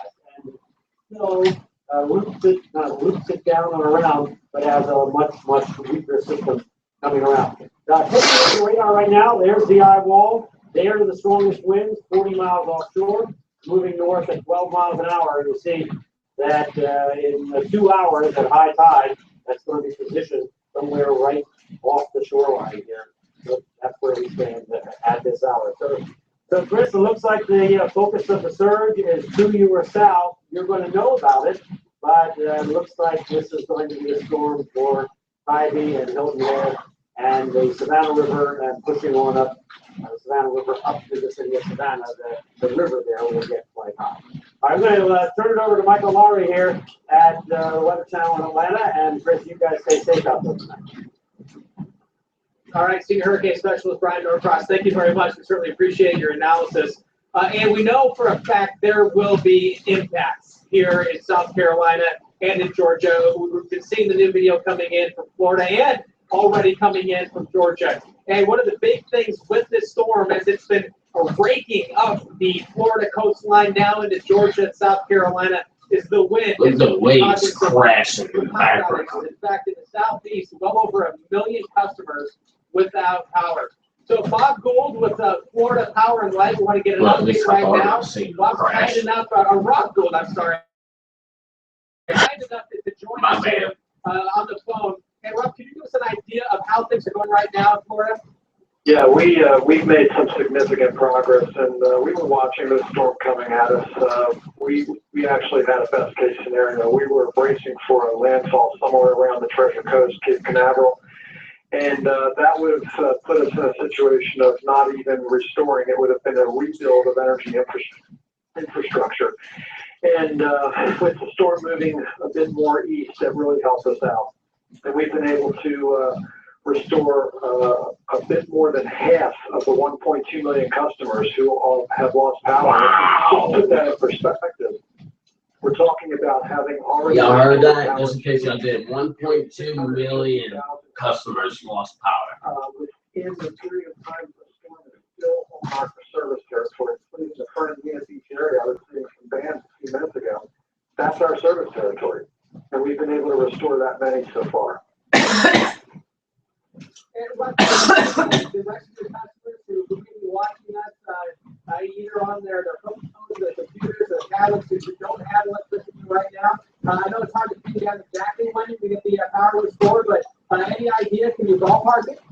No, actually, we've just announced that we estimate that we are going to be essentially restored for all customers who have been impacted by Hurricane Matthew. So for us, about 1.2 million customers, they will all have their power back by the end of day Sunday. There will be some pockets of customers where there's been flooding or some severe damage, and those outages will extend into Monday. But we're being very aggressive, and the key to any restoration is having the crews in. Look at that video. Your service territory. I wanted to show you all that. Those right there are power lines popping. 12,000 of which are field forces, and they were ready to go once the storm hit, and we've been restoring ever since. Hey, Rob, since I have you, and we're looking at the storm now affecting Georgia and South Carolina, if you were in charge of Georgia and South Carolina and, making sure everything was going okay, if this was your territory, what would you be most concerned about given the state of the storm right now? Well, look, at this point in time, it's hard to say because every territory is different. The Georgia utility is a very good utility. This is a point in time where all the utilities pull together. and each utility knows its territory best. They'll get out there, they'll do the same exact thing, they will restore power. The biggest thing we need is A, patience from customers, and also B, for their attention to safety. There are now wires down, there's flooding with wires down, and there will be situations where, if people are not careful, this can be very deadly. But at the end of the day, safety is the key, and we're all going to get through this. It's just a matter of working through. Yeah, put the lights on that right there. Hey, Rob Gould with Florida Power and Light. Thank you so much for your time and your perspective here, as your counterparts are going to be in for some long hours. And best of luck to you and all of your crews and teams doing a fantastic job in the Sunshine State. But again, we're getting hit pretty hard. The rain has let up a little bit here on Folly Island here. Folly Beach is the city on the island. And the rain's let up a little bit, but the wind, it has been persistent. Still coming hard here from the east, or generally from the easterly direction. Let's head down the coastline and into Georgia and up the Savannah River a little bit to Savannah. That's where meteorologist Mark Elliott is standing by. Mark, what's the latest there? Chris, a very similar situation here. We've actually had a little bit of a break from the worst of the rain, but it's temporary. We have been seeing these bands of wind come back in, and that brings the water along with it. So right on cue, there's another one hitting me in the back. We've also been watching the Savannah River. The river has been slowly but steadily on the rise. I know it's hard to see behind me. There's not a lot of lights out there on the water, but just from us turning around, we can tell that level has climbed a bit. And there's already been some debris in the river. We saw an entire tree trunk go by about an hour ago. Now, that's the kind of stuff that the Army Corps is worried about. There's a whole dredging operation going on along the Savannah River. That obviously is halted, stopped about 24 hours ago. They can't restart that until everything is surveyed to make sure that there's not a lot of debris that got into the river itself. Then a lot of you have been asking, well, okay, once this rain and wind is done, can we get back to our homes? Can we go across back to the barrier islands? Jekyll Island is just one example. We're dotted with these islands up and down the coast. The answer is unfortunately no. The Army Corps has to get out there again, as well as the Georgia Department of Transportation, and monitor and survey all of those bridges and make sure that there actually was no damage done before they reopen them. So not only are we waiting for the winds to die down, but we're also waiting for it to be safe enough for those crews to get out there and do any surveys to open up those bridges. I know there's a big meeting tomorrow at about 7 a.m. for Georgia DOT. They're going to get everyone together, make sure that they know who goes where, and get everybody through those bridges as soon as possible in order to get things back open. But we're a long way from that, right? We're still hours from the worst of the storm. The next several hours are going to be key for the Savannah area, especially right here along River Street. Because the Savannah River comes right through this historic area, and the wind has been pushing that water up, that's the surge component as Matthew approaches. But we also have high tide approaching. It's a terrible combination. The timing couldn't be worse, largely because of that kind of shape of the East Coast. It holds on to a lot of the water that's being forced in because of the strong east winds. And then, also because of the land of the land, largely because of the water, the tide is extremely variable around these coastlines. So much so that you can have anywhere from a 4 to 7 foot difference in some of these beaches and some of these rivers from low tide to high tide. So because this is happening at high tide, at night, with one of the strongest storms that this area has seen in decades, if not ever, we're talking about a real risk. It's why River Street is completely shut down. There's a curfew in place. Any police that are out, any of those officials that are out have strict instructions, Chris, to not allow anyone outside, and you will be stopped and asked what you're doing out there. There's a strict curfew that comes with as much as $500 in fines and 60 days in jail if you're caught doing the wrong thing tonight. Chris, that's back to you. All right, meteorologist Mark Elliott reporting from there from Savannah, Georgia. And one stayed up to the north here in South Carolina on Folly Beach. We're watching the surf really start to take up. A couple hours away from high tide coming in. I'm seeing a lot of sea foam too, which tells you there's a lot of wave action And we're getting that sea foam going around. We're going to You see that sea foam? the end of the pier. Look at it. Something that we have been seeing. We've been kind of watching earlier. We saw it every once in a while. There'll be some big swells. But as we look at the surf, you can see it coming in. It's a lot of white. You see a lot of white in there. You don't have Man, excuse me. Look at that wave right there. That's a big wave. come in a nice fashion. That's not the case at all. Now look at its distance. If you look off there, see I think that's a big wave. That's either a big wave or that's a bunch of them grouped together. Yeah, that's a bunch of them grouped together. No.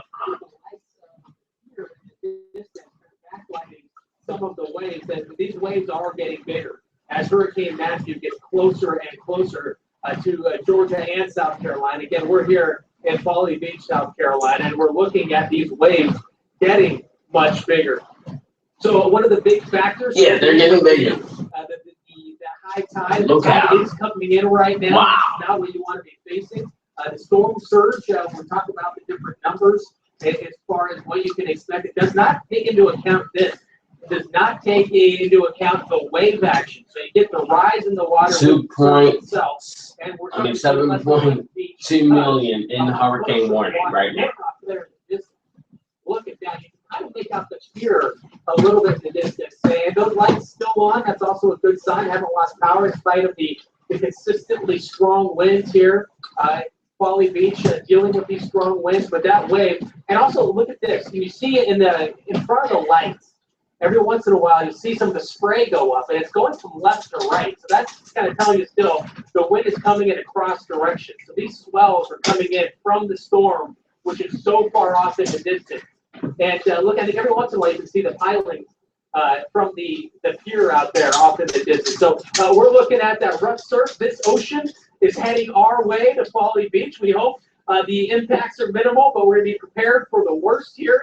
And the threat for more flooding from rain is real. The threat of flooding from the storm surge also real. The tide, what we've seen the past couple of days, does come up pretty close. Comes up pretty close to this railing. So we're going to see if on this round, there's another round of a high tide tomorrow. Yeah, we are going to extend this until 11 o'clock. To see how close it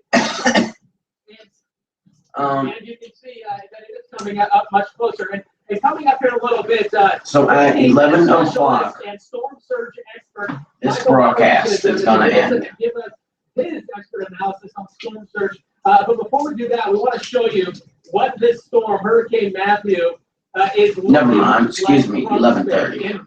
Wow! And just kind of look at the size. You can kind of get a view of just how big it is. And you can see that the timestamp there coming up to the minute here, as far as the satellite goes, No, and the imagery, 11 o'clock. just how large this is. Look how I'll let you far know. the clouds go. I'm thinking about 11:30. I'll let you know if it changes to 11:30, but as of now, it's 11 o'clock. We still have a long way to go with Hurricane Matthew. Millions potentially impacted by this. We're back right after this tracking that. We'll be back right after this break right here.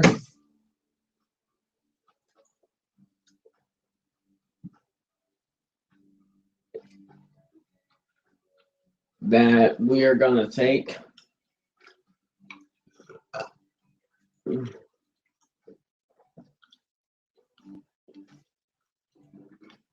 So we'll be back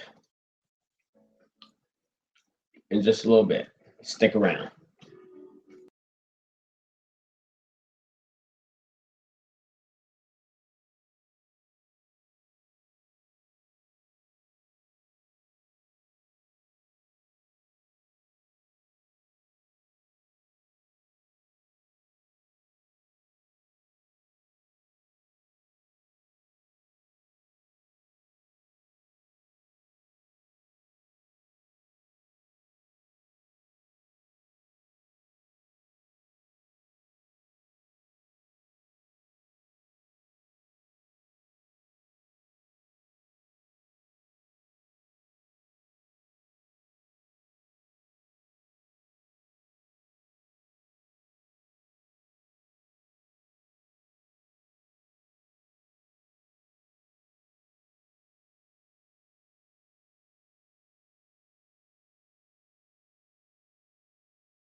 All right, guys, and we are back. Let's go back to what is currently being shown here.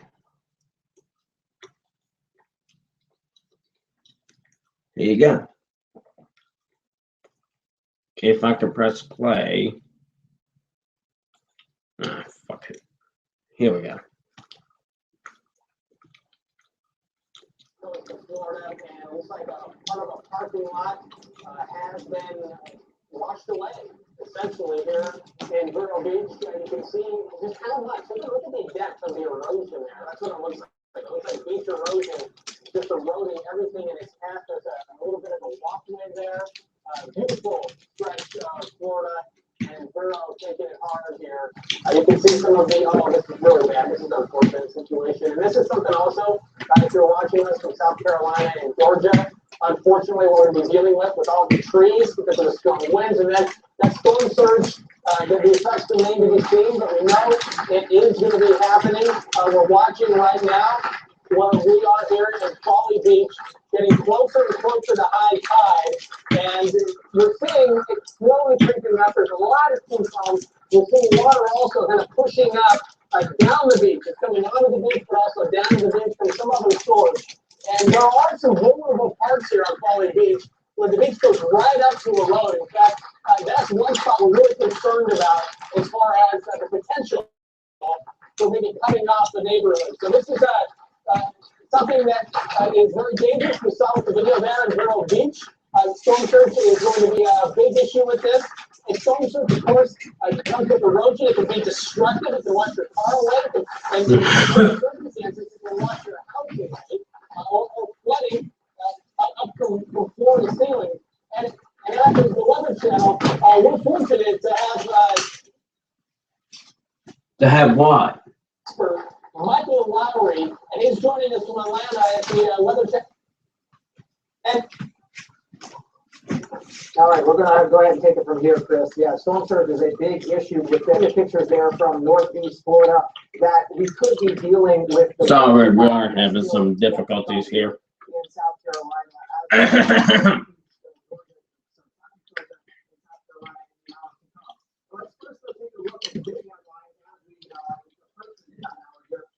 Matthew got away from more than 800 deaths, 5 of those deaths in Florida, but the vast majority, more than 800, are in Haiti. The storm continues to bring widespread power outages to the southeast coast, with nearly 1.2 million people in the dark tonight in Florida, Georgia, and the Carolinas. Parts of Georgia and South Carolina are also under a tornado watch until midnight, with the tornado warning for parts of Georgetown County, South Carolina, until 11 p.m. And Georgia's governor has now activated 2,000 members of the National Guard to help with emergency storm teams. So a lot going on, obviously, tonight here with this devastating hurricane here. It's amazing to think that as much damage that we're seeing here, that this could have even been worse had that eye been a little bit closer to the coast, and this was actually weaker than what we had originally forecast. All right, let's take the latest information here from the Hurricane Center as of 11 o'clock. They gave us a full update here at 11 o'clock. That's why I'm staying in longer for y'all, because of the fact that it is expected to get worse. But when they made a Category 3 or stronger hurricane for nearly 7 full days, winds of 105 miles per hour, Category 2 strength winds start at 96 miles per hour. So this is sort of on the high of a Category 2. And remarkably, those gusts are still pretty low at 948, moving north at 12 miles per hour. When you look at the forecast shown here, a few things that you'll notice is that the center of this may get close, if not cross the coastline here, come the morning hours near Charleston. That is the official forecast of when the geometric center of this storm crosses the coast. That's when we declare landfall. And we've yet to see a landfall from this hurricane. It's been paralleling the coast. Jeez, look at that video from Daytona Beach. Along the Florida coast that hasn't yet crossed the coast to declare a landfall, and then moving through. That happened earlier today. Up next, and then perhaps making a little bit of a circle back to the south, but as a much deeper system. First things first, though, let's get through what's going to happen here over the next 3 hours. Savannah, Georgia. Right now, we have, we already have people in Chatham County without power. It is dark. We're headed into a high tide. And the eye wall, the most destructive part of this hurricane, is only about 40 miles to your south. I tell you what, Savannah, you may get some of the worst weather that we have seen from this destructive hurricane.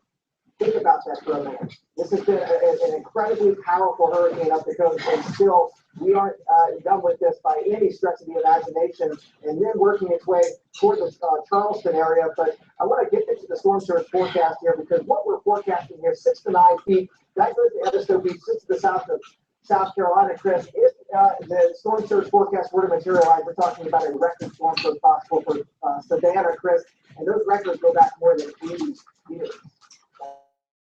So this is, Michael, thank you very much. Significant situation we're dealing with, unfortunately. And Hurricane Matthew doing the number on Florida. We're going to get the latest on how things are going there. It's just how bad it was earlier. Hurricane Matthew is far from over. We have a lot more to come here on the weather.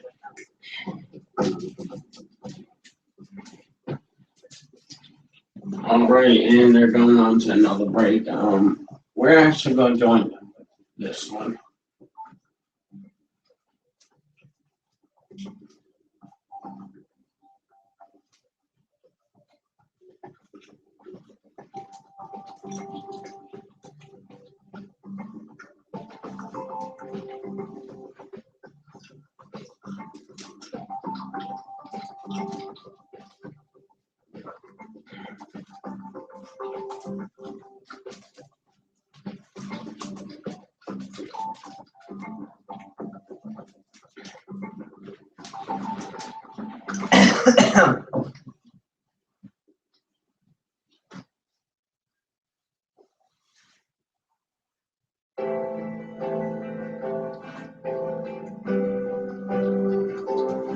It's sunny over here, y'all, in the 90s over here. Sunday, sunny, 83 degrees in New Orleans over here.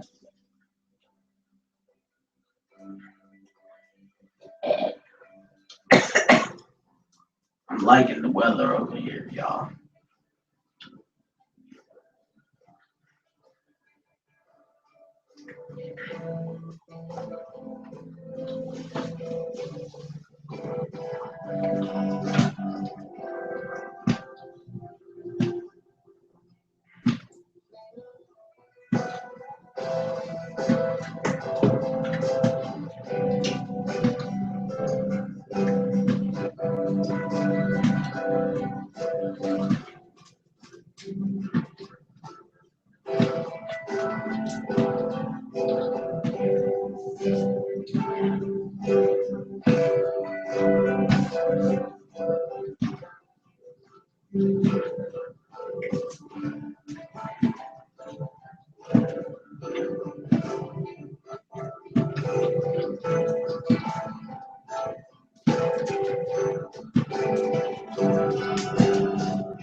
This is what you see when they're on commercial break.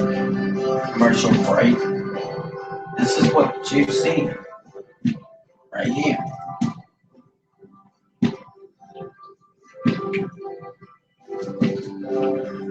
This is all you see.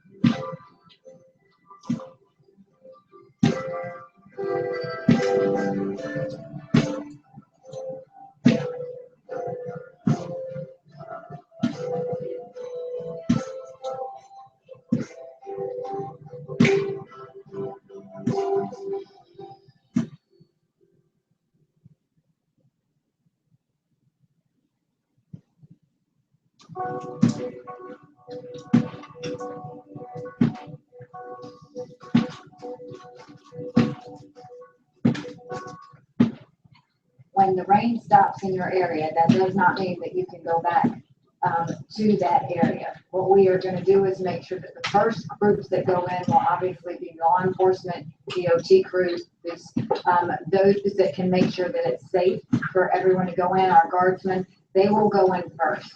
You will be able to access your area when it has been approved safe. So for all those people that think when the rain stops, they can go right back in, you will not be allowed in. They will have those all blocked off until they know that power lines are out of the way, any sort of debris, any dangers that could pose risk to any of our residents. We're gonna make sure that we. I like watching that guy on the right, doing the handshake.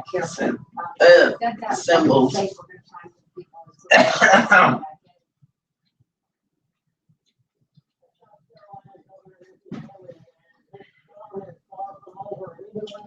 Seems like it's over, it's not over.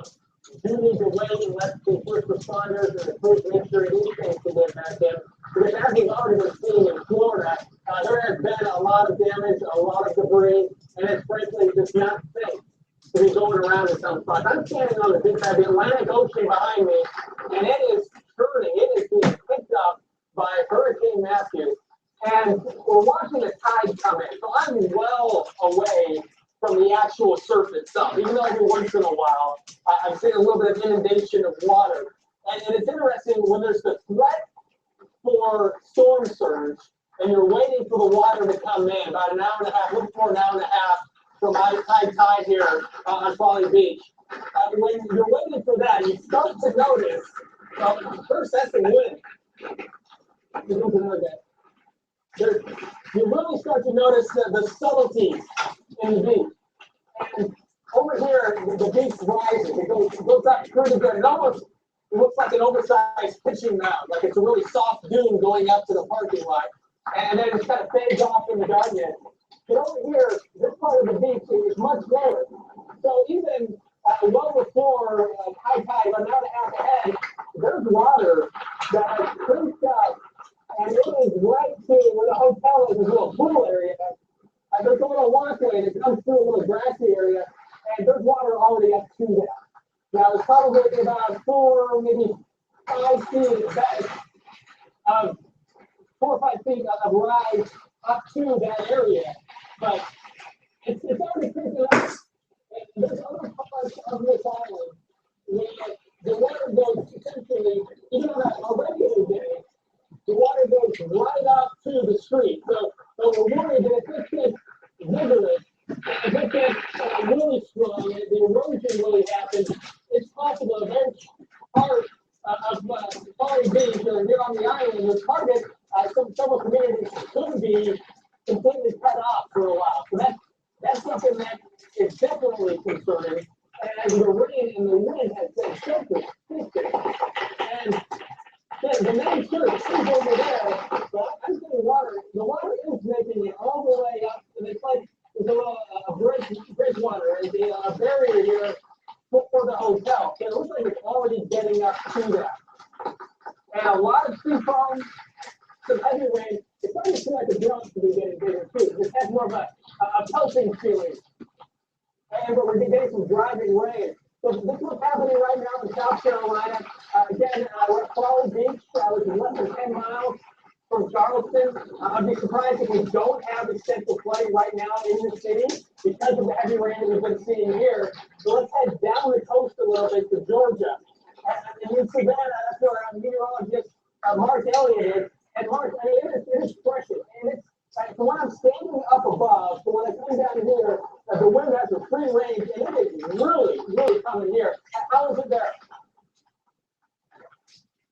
Man, we are seeing some of the strongest wind gusts that we've had for the entire storm. If you were listening just a bit ago, you heard Michael Lowry talking about the fact that we're only roughly 40 miles away from that eye wall. And as if on cue, that's when the winds really picked up here. We're getting absolutely pelted. Chris, you mentioned the size of the raindrops feels like they're getting bigger. No joke, when these wind bursts come through, I feel them on my back. They hurt at this point, right? This is serious rain. We're getting sheets of rain moving through the city of Savannah right now.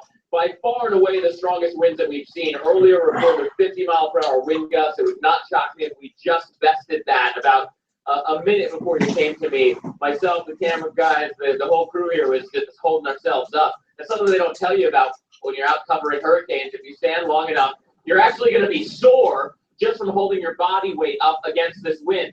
So the wind is one of the main threats tonight, right? We're talking from now through the next few hours up to 2, maybe 3 a.m., the potential for hurricane force gusts even in the city of Savannah, certainly as you get towards Jekyll Island and the Barrier Islands towards the Georgia coast. We still have several inches of rain to come. A lot of that will come in these big time bursts. And then, of course, you have to worry about the surge. This hurricane is pushing the water not just right along the coastline, but also up the rivers. The Savannah River is behind me, and it is an angry river right now, right? These sheets of rain, you can just see them coming across the river, and my goodness, it is really, really churning out there. The highest water levels that we've seen on the river so far also happening right now. And I'm taking a look down kind of down the river a bit, down towards some lower lying areas. We chose this on purpose. We have some height here, so we're safe. We're now starting to see some of that spray coming off of the river and onto the sidewalks. I really wouldn't call it overrunning its banks yet. I wouldn't call it river flooding, but it's definitely higher than it has been. Past the river, we've got a bunch of parking lots. These parking lots have been closed down now for 24, 36 hours in anticipation of exactly this. They are relatively low-lying. They flood on a general storm. After that, River Street has been closed. Chris, this was supposed to be an Oktoberfest weekend with tons of people through the River Street district. None of that's happening tonight. River Street closed to both cars and pedestrians. Back to you. And Mark, unfortunately, Hurricane Matthew is spoiling a lot of plans, and it's going to make life very difficult for a lot of people, unfortunately. And for the people of South Carolina and the people of Georgia who are dealing with the storm right now, during the overnight hours when you look out and maybe all you see is blinding rain and the leaves and the trees swaying around, we know there's going to be impacts. We hope it's not bad. But what we always have to do is look to Florida. And that's where we can see that Hurricane Matthew has meant some serious business. And that's where we find NBC's Jay Gray. He's in Daytona Beach. And Jay, what are you seeing? What have you seen since you've been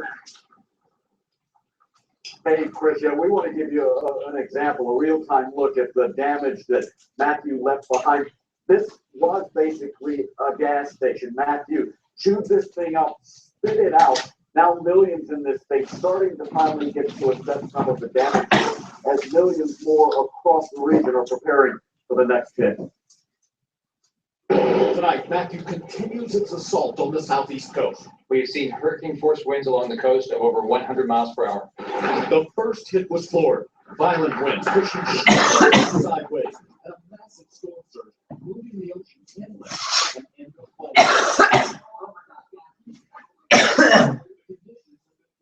floodwaters, swallowing cars, trees, homes in the soaked ground are snapped by the wind, homes and businesses across the strike zone battered and torn apart.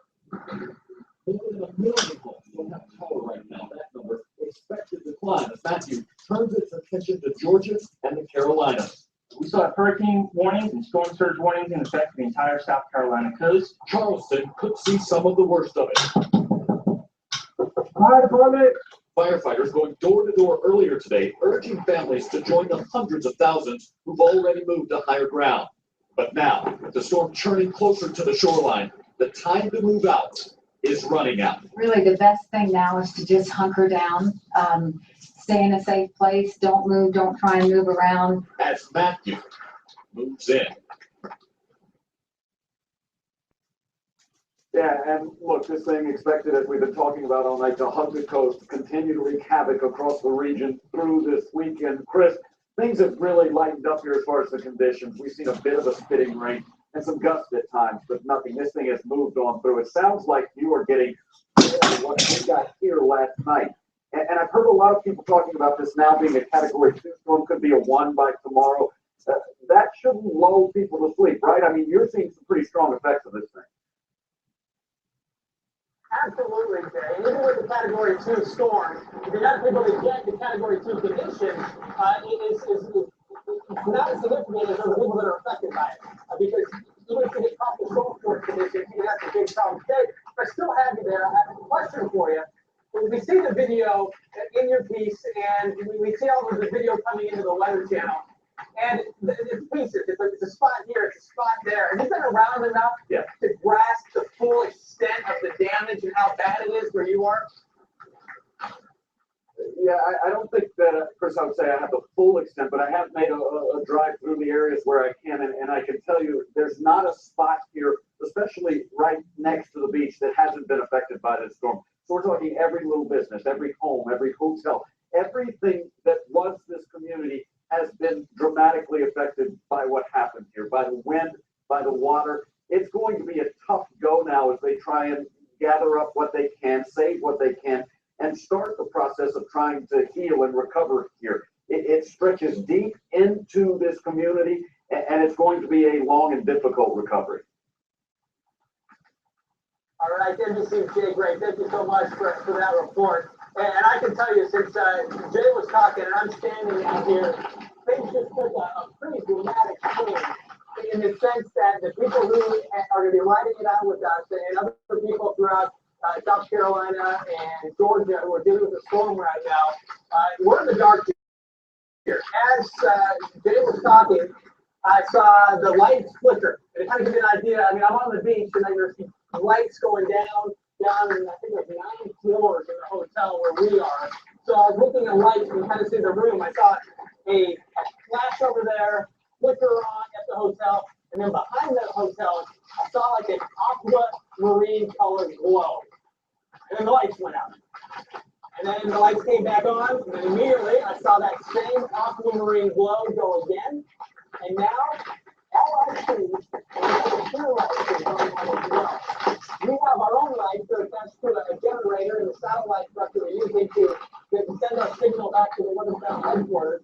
But all I'm looking at now are 2 lights, new lights on the pier, and at the hotel, I see the green flares to the exit signs. And I can tell you, it is an eerie feeling. I'm partially blinded because of the light, but to be out here and the extent of the island, and it's sort of like if you found yourself, knowing that you're on an island too, even though you're connected with the road, but being on an island, and when it goes dark, you're automatically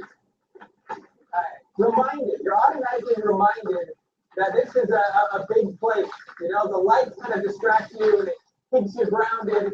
You think of civilization, but as soon as those lights went out, my mind realizes that this is the Atlantic Ocean back there. And beyond me here, the Atlantic Ocean, is Hurricane Matthew that is picking up these waves and is bringing these strong winds. All right, we are clearly having some technical difficulties here.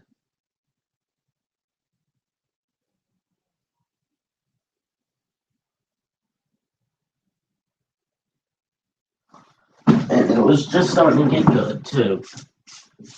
Now I'm mad. I'm mad. That's gonna be the end of this broadcast though, so I want to thank y'all for watching. Like, subscribe, and go to WSEL on Facebook.